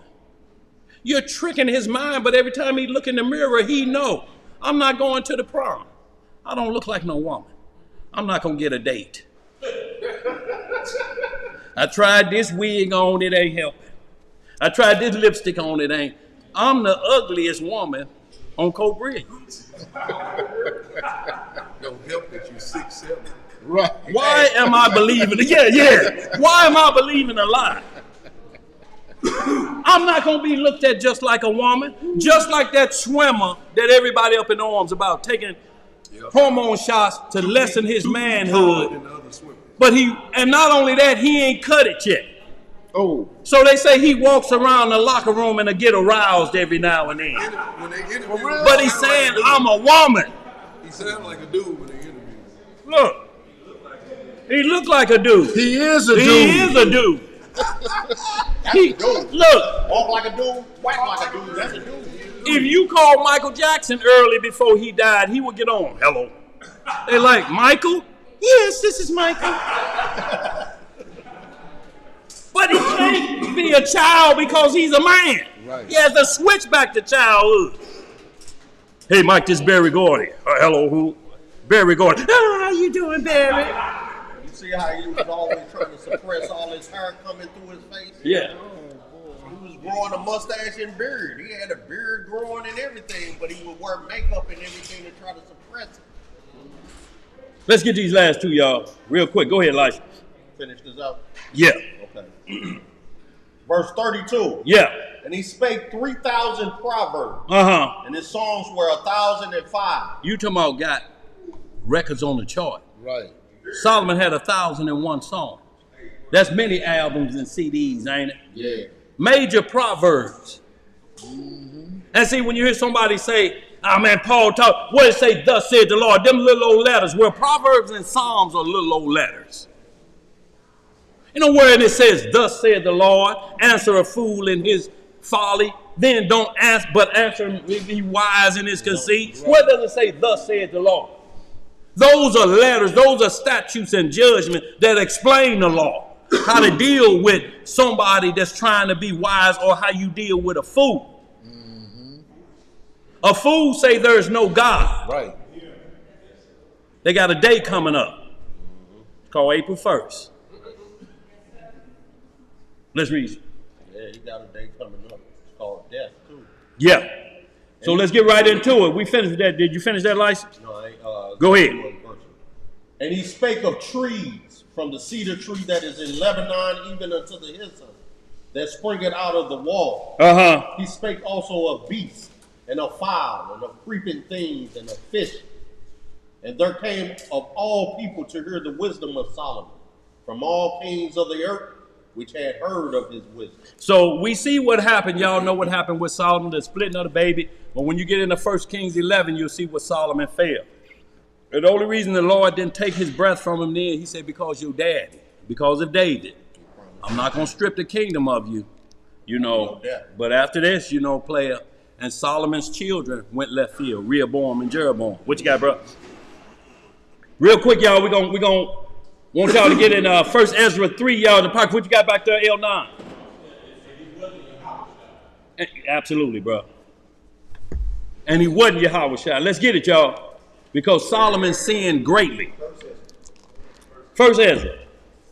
Chapter 3, y'all, real quick. We just going to go through this. We just going to hit the points, and then we're going to close out with this Ecclesiasticus, y'all. We're going to have, yeah, just real quick. First, 3. I'm getting the right book. 3 and 1. No, we ain't going to go 3. We're going to jump right down to the contest. These 3 great things. 18. Y'all read 1 through 18, y'all. And this is what the deal, because we're talking about wisdom and understanding of earthly things. And Solomon explained some things, but we're going to deal with some more wise men who hanging around the king and supposed to be wise. 1 Ezra 3, you there? Where we going to pick it up at? You want 3 or chapter 4? I'm going to go into 4, but I want 3 right there. 18. 3 and 18. 18, and then go into 4 to start. Maybe 15. We're going to move on down. Okay, look. We'll explain. We're going to jump into... 16. No, we're gonna start in 3 and 10. 3 and 10. Okay. Yeah. Yeah, go ahead. Now, y'all, what this was, let me explain this real quick. This King Darius that took over after Babylon, it was around that time. The men that's standing around him said, everybody gonna give a wise saying to the king, and he'll call you his cousin. It's my cousin. Shalom, mister. So he said, you call him my cousin with the wise saying. So they all wrote wise saying, these 3 individuals, and stuck it under the king's pillow while he was asleep, because they watched the king to protect him at night. So when the king woke up and he would read what was the 3 wisest saying on planet Earth, he would give them a gold chain, and he would call them his cousin. So you know when you call Shalom, mister, when you call somebody, yo, this my cuz here. Y'all play cousin was back then. Right. But it was at a higher level. Mm-hmm. So y'all, the contest come down to, y'all read verse 1 through 10, but here's 10. What it say? The first row, wine is the strongest. What is wine? The strongest. So they're asking, what's the strongest substance on earth? For man. Yep. I'm good, Emo. I got something in my bag. Mm-hmm. Yeah. Go ahead. The second row, the king is strongest. Uh-huh. The third row, women are strongest. Uh-huh. But above all things, truth bears away the victory. What bear away the victory? Truth. Okay, so now we want to get right down and why men think that way. Now, when the king risen up, he started 18. And he said thus, O ye men, how exceeding strong is wine. Uh-huh. It causeth all men to err that drink it. See, that's from his wisdom. Right. It causes all men to err. But if you drink of Christ, drank wine every day. They call him a glutton and a wine bibber. But then every time we see him, he drinking and he eat, but he's never vomiting. Because when you a glutton, the law of gluttony says, stick your finger down your throat and vomit it up so you can get some relief. Ain't nobody ever seen Christ and he's in the alley. Look at him talking about he the Messiah and he throwing up. Mm-hmm. They never seen him drunk. Somebody got him by the hand and a pea stain in front of his robe. They dragging him home. Ain't never, but they always say he had a drink in his hand. Let's read some more. Verse 19. Yeah. It maketh the mind of the king and of the fatherless child to be all one. Uh-huh. Of the bondman and of the freeman. Of the poor man and of the rich. It say that's what wine does. It don't care you a king. When wine attack, it don't care about your economic status. When you go over the limit, the wine don't care if you sleeping down by the arch or you got a room at the Waldorf Astoria. When wine kick in, it's trouble. Read some more. Verse 20. Yeah. It turneth also every thought into jollity. Jollity and mirth. Uh-huh. So that a man remembereth neither sorrow nor death. See, and that's what it does if you get too much. You just be laughing and drinking, you forget about the bills tomorrow. Right. When you sober up, guess what's going to be there? Them bills. That red envelope is going to say, I hope you had a good time last night, because you won't be seeing tonight. Right. At least not without candles. Right. No lights up in here tonight, baby. Read some more. 21. Yeah. And it maketh every heart rich, so that a man remember neither king nor governor. And it maketh to speak all things by talent. See, and you're talking about then being rich. Wine it gives you false courage. Mm-hmm. It's called liquid courage. At times, if it's taken wrong, it make you talk naughty nothings. You got a shot of that hen, the baby fingers out, you're talking, you got on gaiters, and I don't know what it is, but when you drank like that and got on gaiters, it make you pigeon-toed for some reason. What happens with that, man? Why can't... And you like, boy, he pigeon-toed and got that pinky ring on and some Hennessy. That's a player. He looks pigeon-toed, but he's trying to look bowling. Yeah, go ahead. That's because them gators too tight. Yeah, that's what it is. Go ahead, bro. 22. Yeah. And when they were in the cups, they forget their love both to friends and brethren. Uh-huh. And a little after draw out soon. See, so when they in the cup, meaning when they didn't had too much, right. Then they forget friends or brother. I don't care about that nigga ain't my brother. Y'all came from the same mama. Right. I don't care nothing about that nigga. I pull that pistol out, I kill that nigga like he's somebody in the street. When they get it in the cup and then don't remember it the next day. Why my lip fit? Right now, y'all, they got a thing on Netflix about one of them comedy clubs that Guy Torrey ended up hosting. But everybody on there say, we've never seen brothers like this. Yeah, they was going in on each other, but they never threw blows, but they was throwing cut blows. I mean, because Joe was mad because Guy took off. farther than he did. And I mean, he like, nigga, don't forget you still my little brother. You remember over in Normandy, that's still the same. He said, don't forget I'm your landlord. And they were doing this on stage in front of everybody. Right. People were saying, we heard they say they brothers, but we ain't seen Crips and Bloods do this. Right. Y'all going crazy. He said, yeah, it sound like that, but you know, if somebody say something to him, we can lock them doors and be dead bodies up in here. Yeah. So you'll kill for him, but you'll kill his spirit. Mm-hmm. And y'all brothers? Let's read some more. What else to say? That's a good documentary. Yeah, it is. Yeah. It's about comedy. It's about it was some club that before Fat Tuesday. That's what it was about. In LA. Yeah, Gattori started that. Yeah, and he passed it over to. And he the one that kept the comedy shop alive and going with the black comedy. And got everybody in there got acting gigs behind that. Yeah. So it was bigger than everything else. Jerry Seinfeld was there. All of them. Was the boy that fell and hit his head? That died, and they say at least he hit his head, but that was a COVID attack. Oh yeah, the white boy. Yeah, Bob Saget. Yeah. He was on there. They say when he walked out on stage, everybody thought he was finna do some family time. They say, boy, he went in the gutter, and they say they were like this Hebrew were like, Bob Saget went to work. They say we didn't know that side was on it, but that he had to be on that side to be up in Israel like that, because they weren't going for that corny comedy. Let's get some more. Where we at? It says, verse 23. Yeah. But when they are from the wine. But when they are what? From the wine. They remember not what they have done. See, they don't remember what they done, and you have to explain it to them. Man, you just can't come back no more. You was out of control. You was drinking them people drinks, and then you pissed on that brand new couch. I didn't do that. Now, how you know? If you ask them how you know, they'll just be silent. And all you have to ask next thing is, how did you get home? And watch the silence. If you don't remember how you got home, it's a problem. Some of us got home and don't remember how we got home. The Lord drove you home. Put an angel in the car and drove you home. When you wake up and don't know how you got home. Well, you wake up at home with your pants around your ankles. Boy, look here, it's a problem. Boy, that'll be a problem, especially at home. Oh, no. No. Read some more. What else to say? O ye men, is not wine the strongest that enforceth to do thus? And when he had so spoken, he held his peace. Like he really said something. All he talked about is if you get drunk. Right. That makes wine powerful. If you get drunk.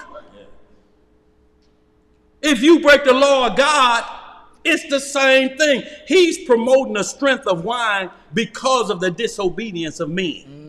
Not to drink it in moderation. Right. So he's saying that's what makes it strong. That don't make it strong because all you got to say, man, I don't drink. Mm-hmm. That cuts that off, don't it? Yep. It's people be in a club and you go, man, I don't drink. Give me another seltzer water. And the script tells us don't be challenged at the wine. But let nobody tell you if you drink this 1843 straight, this pint, and chase it with a Colt 45, hair will grow on your chest. They told me if I drank that Mad Dog and a Colt 45, I'd have a beard like Nat Turner. They lied to me. Under the cup. Real quick, y'all. 4th chapter, real quick. 4th chapter. Because we just going to read through each man. Go ahead. Chapter 4, verse 1. What it say?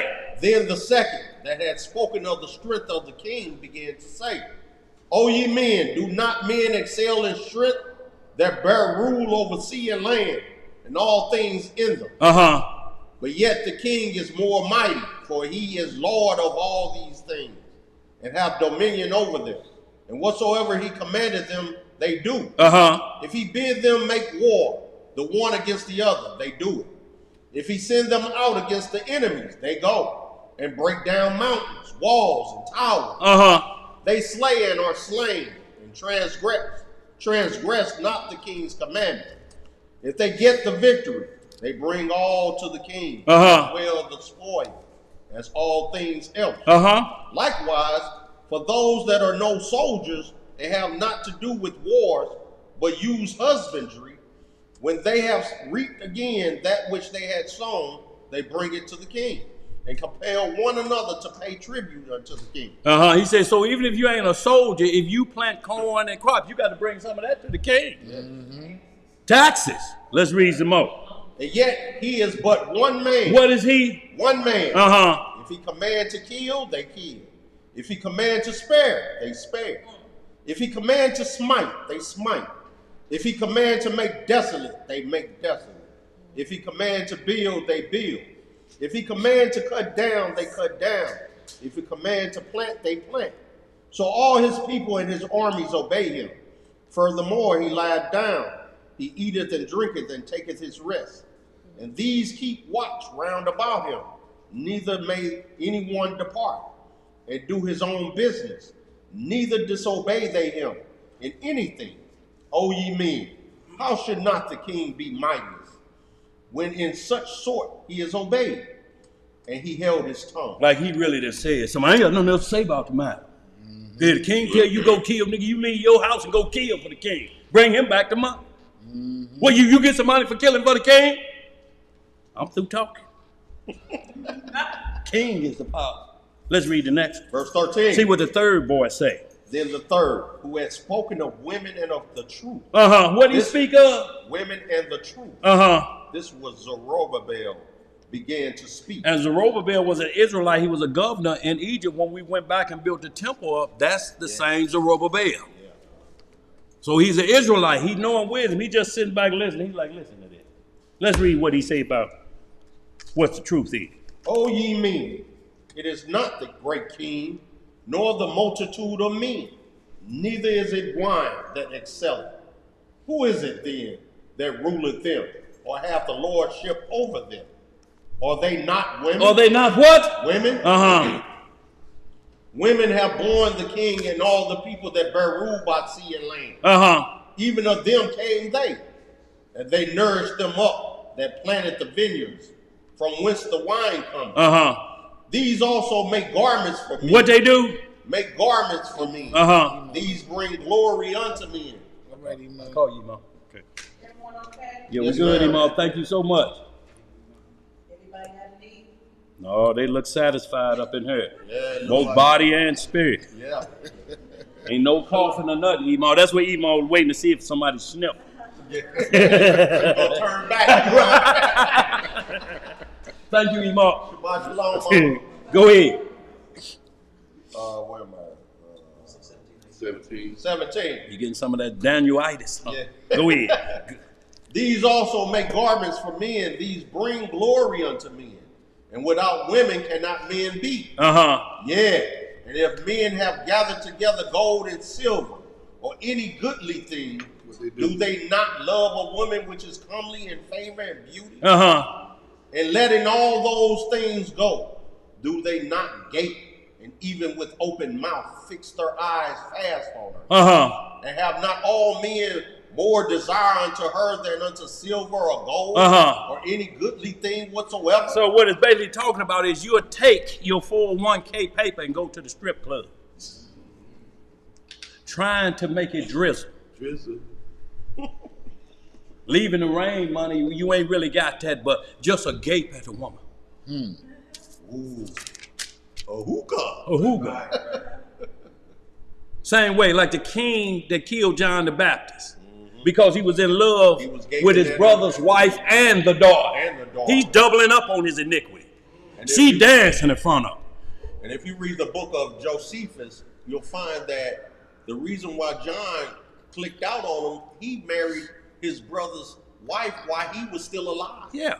And his still brother married. was still alive. And married. He was just put away. He actually kidnapped her from him. Yeah. And lusting after his niece. His niece. That was her dancing. Hips was moving 25 miles faster than Shakira. Lust had overtaken this dude. And he was like this. He said, write it down. I'll give her half the kingdom. Half the kingdom. I want y'all to understand that. A kingdom. And she's swiveling hips. And he said, half of this, I'll give this all away if she danced like that tomorrow. But this his niece. And then She asked her mama. He said, he give me half the kingdom. We don't want that kingdom. We living good already. Tell him you want John the Baptist's head so he'll quit prophesying against us that I'm committing adultery. Tell him you want his head. She said, I want his head or I ain't gonna dance no more. People looking, what you gonna do, King? He cut his head off. Go get it. And they brought his head back on a silver platter. Here it is, John, but like this too. For a dance. Let's read some more about what women do to men in power when they lust after beauty. Verse 20. What it say? A man leaveth his own father that brought him up, and his own country, and cleaveth unto his wife. That's what Cain did. He left with his wife to the land of Nod. He didn't meet her there and say, hey, I'm Cain, I'm a runaway. How are you? I want to have a baby by you. Who are you and where's your people at? No, he left with his wife, which was his twin sister. Let's read some more. He sticketh not to spend his life with his wife, and remembereth neither father nor mother nor country. By this also you must know that women have dominion over you. Do ye not labor and toil and and bring all to the woman? Do you not? Go ahead. What else to say? That's husband. Yeah. Yeah, a man taketh his sword and goeth his way to rob and to steal, to sail upon the sea and upon rivers, and looketh upon a lion and goeth in the darkness. And when he hath stolen, spoiled, and robbed, he bringeth it to his love. Ain't that what a dope dealer do? Rob, jack, carjack, and what he do? Bring the booty home to the wife. And I'm talking about gold and silver. I'm not talking about that booty. Right. You know, we're talking about, but booty is called jewelry. So he brings that home. All of the stolen stuff, Rolexes, put that on too, baby. And she putting it on all stolen jewels. Look good on Look, Leah, put that gown with the hole on in it when you put it on. He didn't care about that jewelry. He want to see through the hole in that gown. And if it costs jewelry, he'll pay it. Yep. They rob and they steal, and you take it to a woman. Let's read some more. What else it say, Elijah? Tricking. Yeah. Yeah, that's what it is, Elijah. Go ahead. It's the same as Isaiah 3 when you read it with understanding. Women are oppressor. And it's not women just are born to be oppressor. It's when men try to rule outside of the Bible, they become oppressed. Oh, Captain Save-A-Hole. Yeah, that's what we're talking about. He didn't want to say it, but he had to. Let's read some more. Wherefore a man loveth his wife better than father or mother. Yeah, many there be that have run out of their wits for women. What they do? Ran out of their wits for women. Went crazy. Go ahead. And become servants for their sake. Look, you get into graveyard love when you run out of your wits for a woman. If I can't have you, I'm going to kill both of us. Graveyard love. Start talking graveyard. Shalom, Sister Karen. Graveyard love, texting death.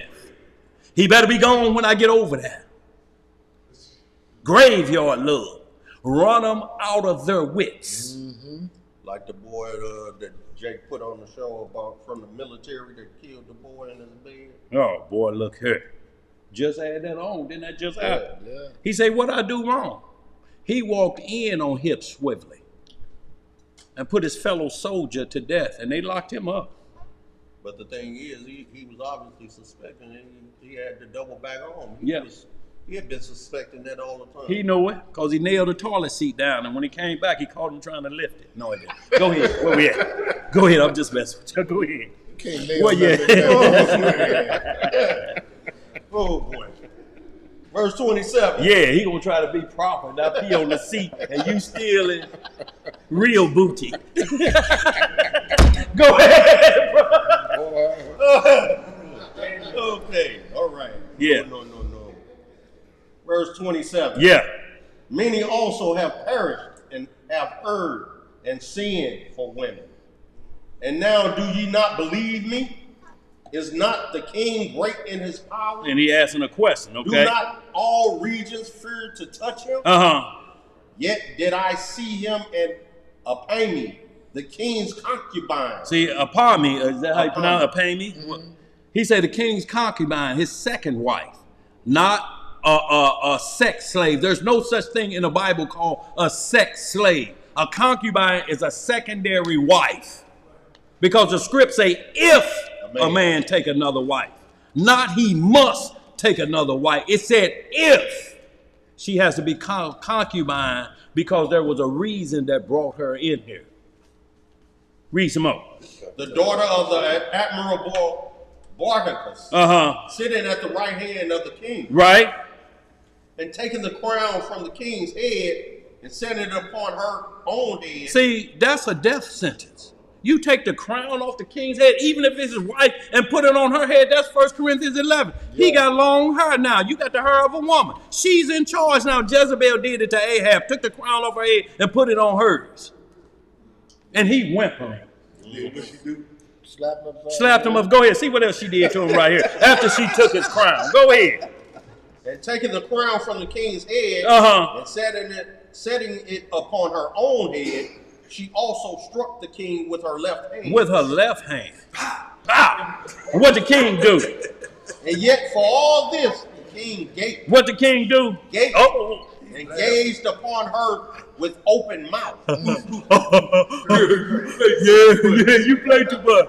Yes, that was a good slap though, boy. I feel like I got stung by 1,000 bumblebees. This jaw buzzing, but you shows a pretty heifer. What else to say? And yet for all this, the king gaped and gazed upon her with open mouth. Right. If she laughed upon him, he laughed also. But if she took any displeasure at him, the king was fain to flatter, that she might be reconciled to him again. If anything, wrong word was saying like Delilah was doing Samson. That's what it means. He like, come on, baby, okay. You won't tell me what your strength is. You just playing on my emotion. I'll tell you what my strength is. And it cost it, didn't it? Yes. And like manner here, she's saying, you know, I seen your nobles looking at me when I took the crown off. You know me and you play like that when ain't nobody looking. Yeah, I know, but ain't nobody looking, baby. You don't love me for real. You don't love me because you were doing it in front of them. And there you go. There you go. That's the king, though, ain't it? Mm-hmm. That's what Solomon did. His wives stayed in his earth. 700 wives, legal wives, so to speak, first wife, and then concubines, which usually are their handmaids. Usually, if a woman came with a handmaid, she was her helper. Did her nails, did her hair, scratched her head out when it was ailing. Like in Color Purple, you know. Some of y'all looking like, what? But you know, that when they would come, like Leah and Rachel had handmaids. They had Zilpah, they had Bilhah. That was their property. Just like Hagar was Sarah's property. Sarah gave her to Abraham. Abraham didn't have no power. Neither did Jacob to take him. They said, take my handmaid. That's my daddy gave her to me. You can have her though. I just want a child by her. So y'all understand where it leads to? Let's read some more, like. Verse 32. Yeah. O ye men, how can it be but women should be strong, seeing they do thus? Then the king and the princess looked upon one another. So he began to speak of the truth. So he just laid all the carnal stuff out. All y'all arguing, y'all spinning in a circle. When y'all get through, the king will fall to a woman and say, but truth gonna override a woman. Let's read some more. What it say? O ye men, are not women strong? Great is the earth, high is the heaven. Swift is the sun in his course. For he compasses the heavens round about, and fetches his course again to his own place in one day. Right. Is he not great that maketh these things? Therefore great is the truth. Great is what? The truth. And stronger than all things. Right. All the earth calleth upon the truth, and the heaven blesseth it. All works shake and tremble at it, and with it is no unrighteous thing. Wine is wicked. What is wine? Wicked. The king is wicked. Women are wicked. All the children of men are wicked. And such are all their wicked works. And there is no truth in them. Shalom, y'all. Go ahead. And there is no truth in them. In their unrighteousness also they shall perish. So it didn't call a woman wicked. Who else to call wicked in there? It says the king, the children, if they do it in unrighteousness. If truth is done in unrighteousness, you are called wicked. If you turn, and the law is the truth, if you make the law wicked, if you say, if loving you is wrong, I don't want to be right, that's called wickedness. If the law say you can't love her, well, I don't care nothing about the law. The law say I'm me. I'm player. From the Himalayas. Go ahead, bro. We're going to close on 38. that. Yeah. As for the truth, it endured. How long the truth do? Endured. And is always strong. It liveth and conquereth forevermore. With her there is no accepting of persons or rewards, but she doeth the things that are just, and refraineth from all unjust and wicked things. And all men do well like of her works. Neither in her judgment is any unrighteousness. And she is the strength, kingdom, power, and majesty of all ages. Blessed be the Elohim of truth. Y'all understand that now? So this was the wise man. As y'all read on, when the king read Darius' letter, he like, player, you the one. You cousin. He started calling them cousins. You cousins are Zerubbabel. Go ahead, what it say? That you want to get some more? And with that he held his peace. And all the people then shouted and said, great is truth. Great is mighty what? Above all things. Great is truth. And mighty above all things. Then said the king unto him, ask what thou wilt more than is appointed in the writing, and we will give it thee, because thou art found wisest, and thou shalt sit next to me, and shall be called my cousin. Be called my cousin. Now read the thing. Y'all read verse 43 through 45 on your own time, and you will see what he asked for. He didn't ask for no riches. He said, I want you to promise what Cyrus said he was going to do for Jerusalem. I want the temple built. I want this back, just like you said. All I'm asking you, all I want from you is for you to keep your word, what you said when we go back home.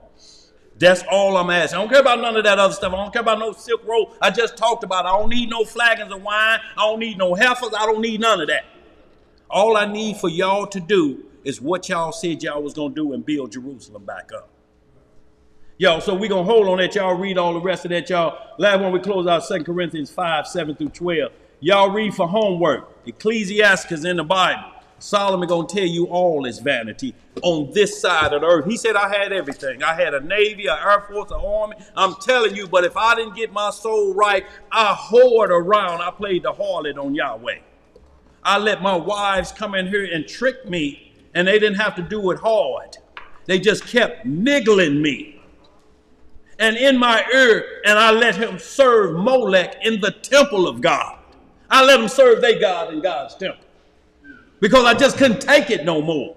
But if I had to follow the law when it says kings should not multiply wives. You got too much business to do. You got a nation to run. You still have husband duties you have to maintain. You got 700 women and 300 concubines, secondary wives. That's 1,000 women. You got to still serve them. That would be 3 women every day that year, and you don't mess with them same 3 until next year. When you got time for and I'm talking about that's every day though. You got to do 3. When you got time for you don't right, exactly. So when you read Songs of Solomon and you see mandrake, the smell of mandrake was thick in the air. It had to be in the temple of Solomon. Mandrake was an aphrodisiac. It was the natural Viagra of the day. But if you ate the roots, it would kill you. It would kill you. It was an apple. They call it the May apple. That had a bloom on it that was considered toxic. And they say, yeah, the roots of it look like a human being. Right. It looks like a man when you pull up the roots. It looks like it got a head, 2 arms, and 2 legs. If you eat that root, it will kill you on mandrake. But it's a legal herb-bearing substance. Reuben found mandrakes in the field. Rachel took it and told his mother Leah, you give me the mandrakes, I'll let you sleep with Jacob. You read the Testament of Judah, and he talks about 2 Corinthians 5, real quick. Yeah. It was Joseph, I think, that talked about how Leah got the apples. Yeah. And she ate the apples, and Rachel It's in the And testament. say Leah conceived then, because Leah went barren after the first couple of Hebrew sons. Right. It say she didn't bear anymore. Right. Rachel didn't bear anymore. So the mandrakes is like fertility pills today. But y'all read Songs of Solomon about mandrakes, it's in there twice. And guess what else? It has the same exact qualities of another source of sulfuric. It's an aphrodisiac. It makes you horny and it makes you hungry.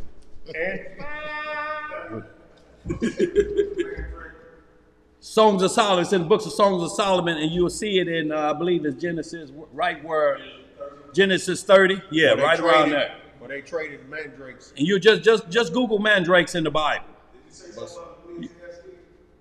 That was homework, I think. That was homework. Ecclesiastes chapter 1 and 2. I just want y'all, we're going to finish out with 2 Corinthians 5 and 7. We're going to close on out because we got to end it with the king. But the true king, Big Daddy King, not Solomon. Solomon going to tell you in Ecclesiastes chapter 1 and chapter 2, you read the whole thing, but he's going to break it down to you, y'all. All this flesh, he say, and the problem was the most evil thing on earth is to have all this wealth and leave it to rogue children. And I have to wonder what they're going to do with all this money, $6 trillion, when I'm dead. How you worrying about that? And there's nothing you can do about that. You're going to die, and you're going to die with all this money. This is why the devil gets them to gain the whole world, because they're going to lose their soul. You cannot spend $800 million. How many houses you going to buy? How many cars you going to buy? And you show up at games and Rolex, but you know what's happening? The clock is ticking, and gray starts setting in. And then you start walking with a cane, and you still got $5 billion, and you say, I feel death. Father, time is catching up to me. Gone is my youth. When I look in the mirror, it tells me the truth. I don't care how much money you got. Your youth is leaving. With all that money, and you have to leave it with somebody. And if your son blows all of his check weekly, you still got to leave it to him. They say that's an evil sort of thing. And that's what Solomon was saying. So he's saying, I should have built on the riches of wisdom, because that's why I was given wisdom. I wasn't given money. I was given the riches of the gift of the Holy Spirit. And I thought that money and them women was going to really make me the king. I was played, y'all. I played myself. So get into Ecclesiastes chapter 1 and 2, and Solomon will explain. He let the wisdom slip to his flesh that was dying versus the wisdom on his soul that would give him eternal life. That's all we say. But finish this off with 2 Corinthians 5, and y'all, we're closing out. Y'all read Ecclesiastes 1 and 2 for good understanding. And then we'll close out right here, 2 Corinthians 5, 7 through 12. We'll close out. 2 Corinthians chapter 5, verse 7. What it say? Hold on, I hear a few pages flipping. That's yours. Well, they ain't mine. I'm there like This Go ahead. For we walk by faith, not by sight. We are confident, I say, and willing rather to be absent from the body and to be present with the Most High. That's right.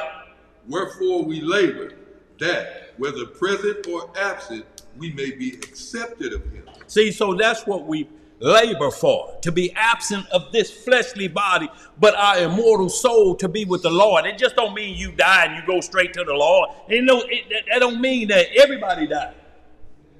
But it says judgment day going to be a problem for some people if they broke the law. Every secret thing, everything out open going to be brought into pass. So we labor for our eternal soul.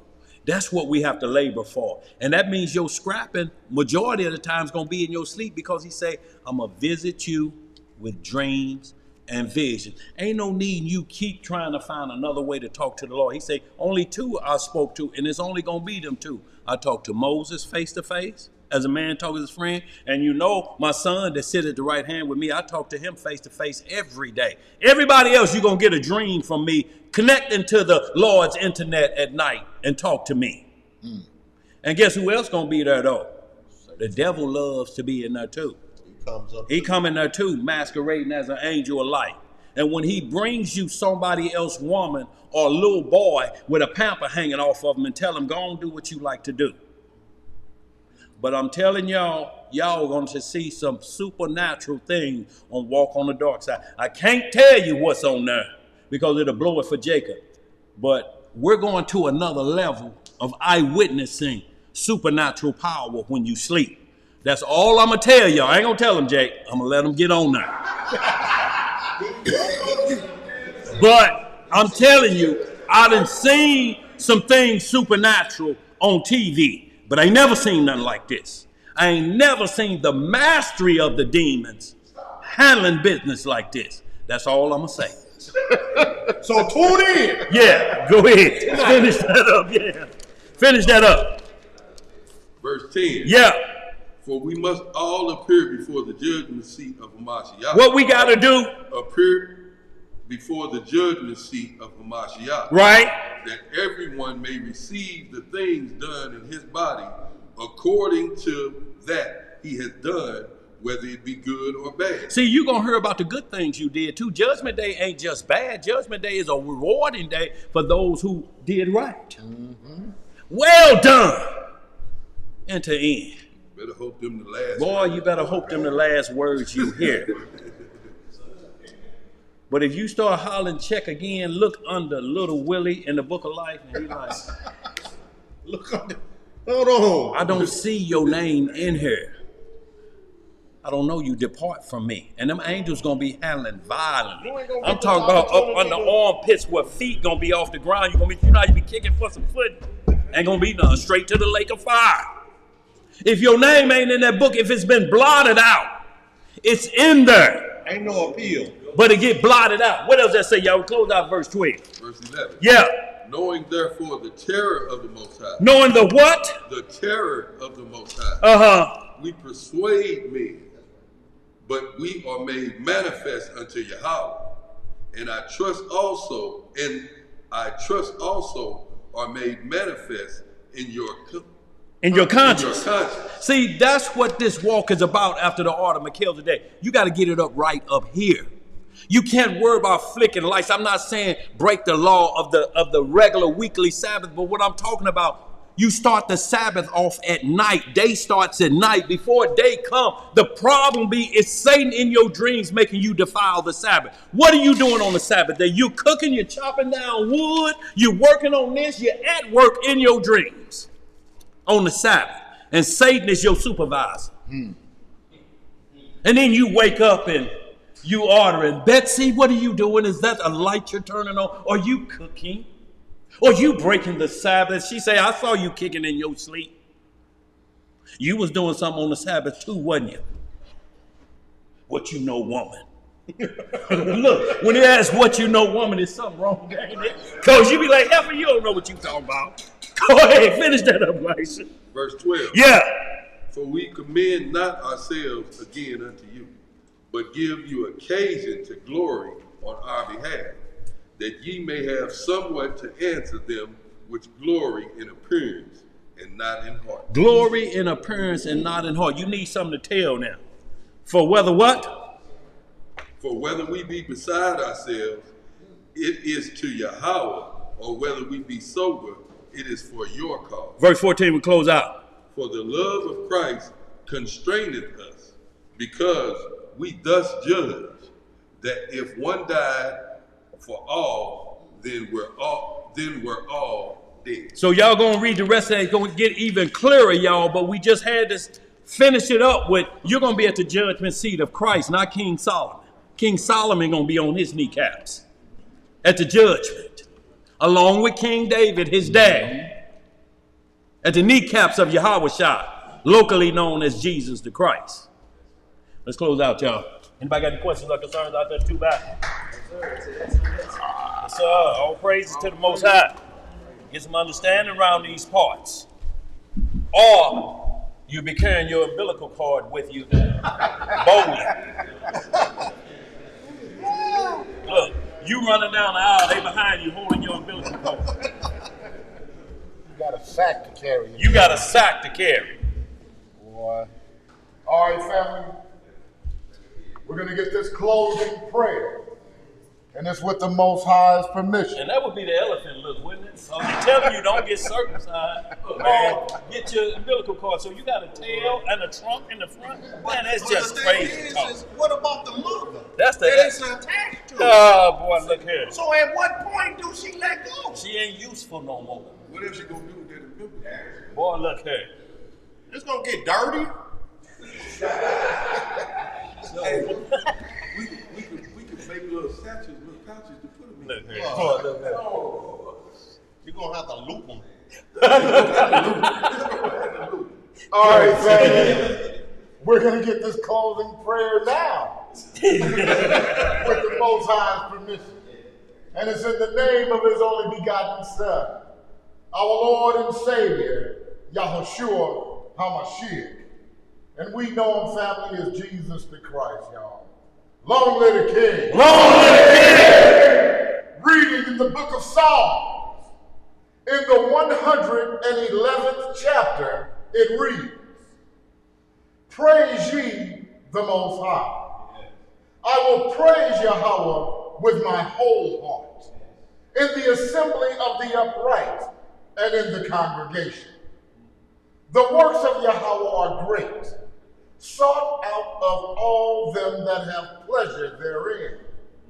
His work is honorable and glorious, and his righteousness endureth forever.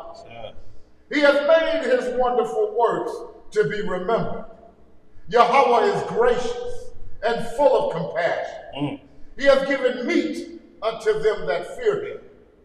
He will ever be mindful of his covenant. He hath showed his people the power of his works, that he may give them the heritage of the heathen. The works of his hands are verity and judgment. All his commandments are sure. Yes, sir. They stand fast forever and ever. Yes, sir. And are done in truth and uprightness. Yes, sir. He sent redemption unto his people. He hath commanded his covenant forever.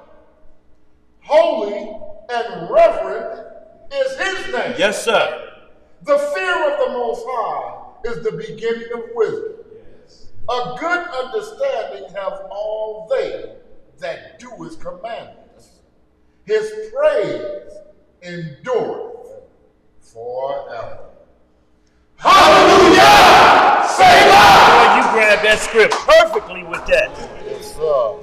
Shabbat shalom to the worldwide family. All praise to y'all. Y'all got a shekel or two. We greatly appreciate it. If you're coming to St. Louis for the Passover, Tuba gonna put my email on there. You need to contact me, and we'll send you the information needed, because we have to know how many people are coming, because we have to buy for the Passover. We have to sustain the Passover efficiently.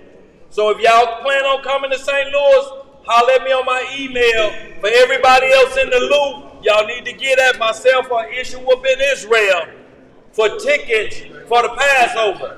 If you ain't got it now, I need to just get you put on the list so that we can get our food count together. Y'all understand it? Sir. Good. Why you gonna ask them, tell them to be quiet? You trying to listen at the last sentence. What did you say? What is telling me be quiet? And then you gonna finish.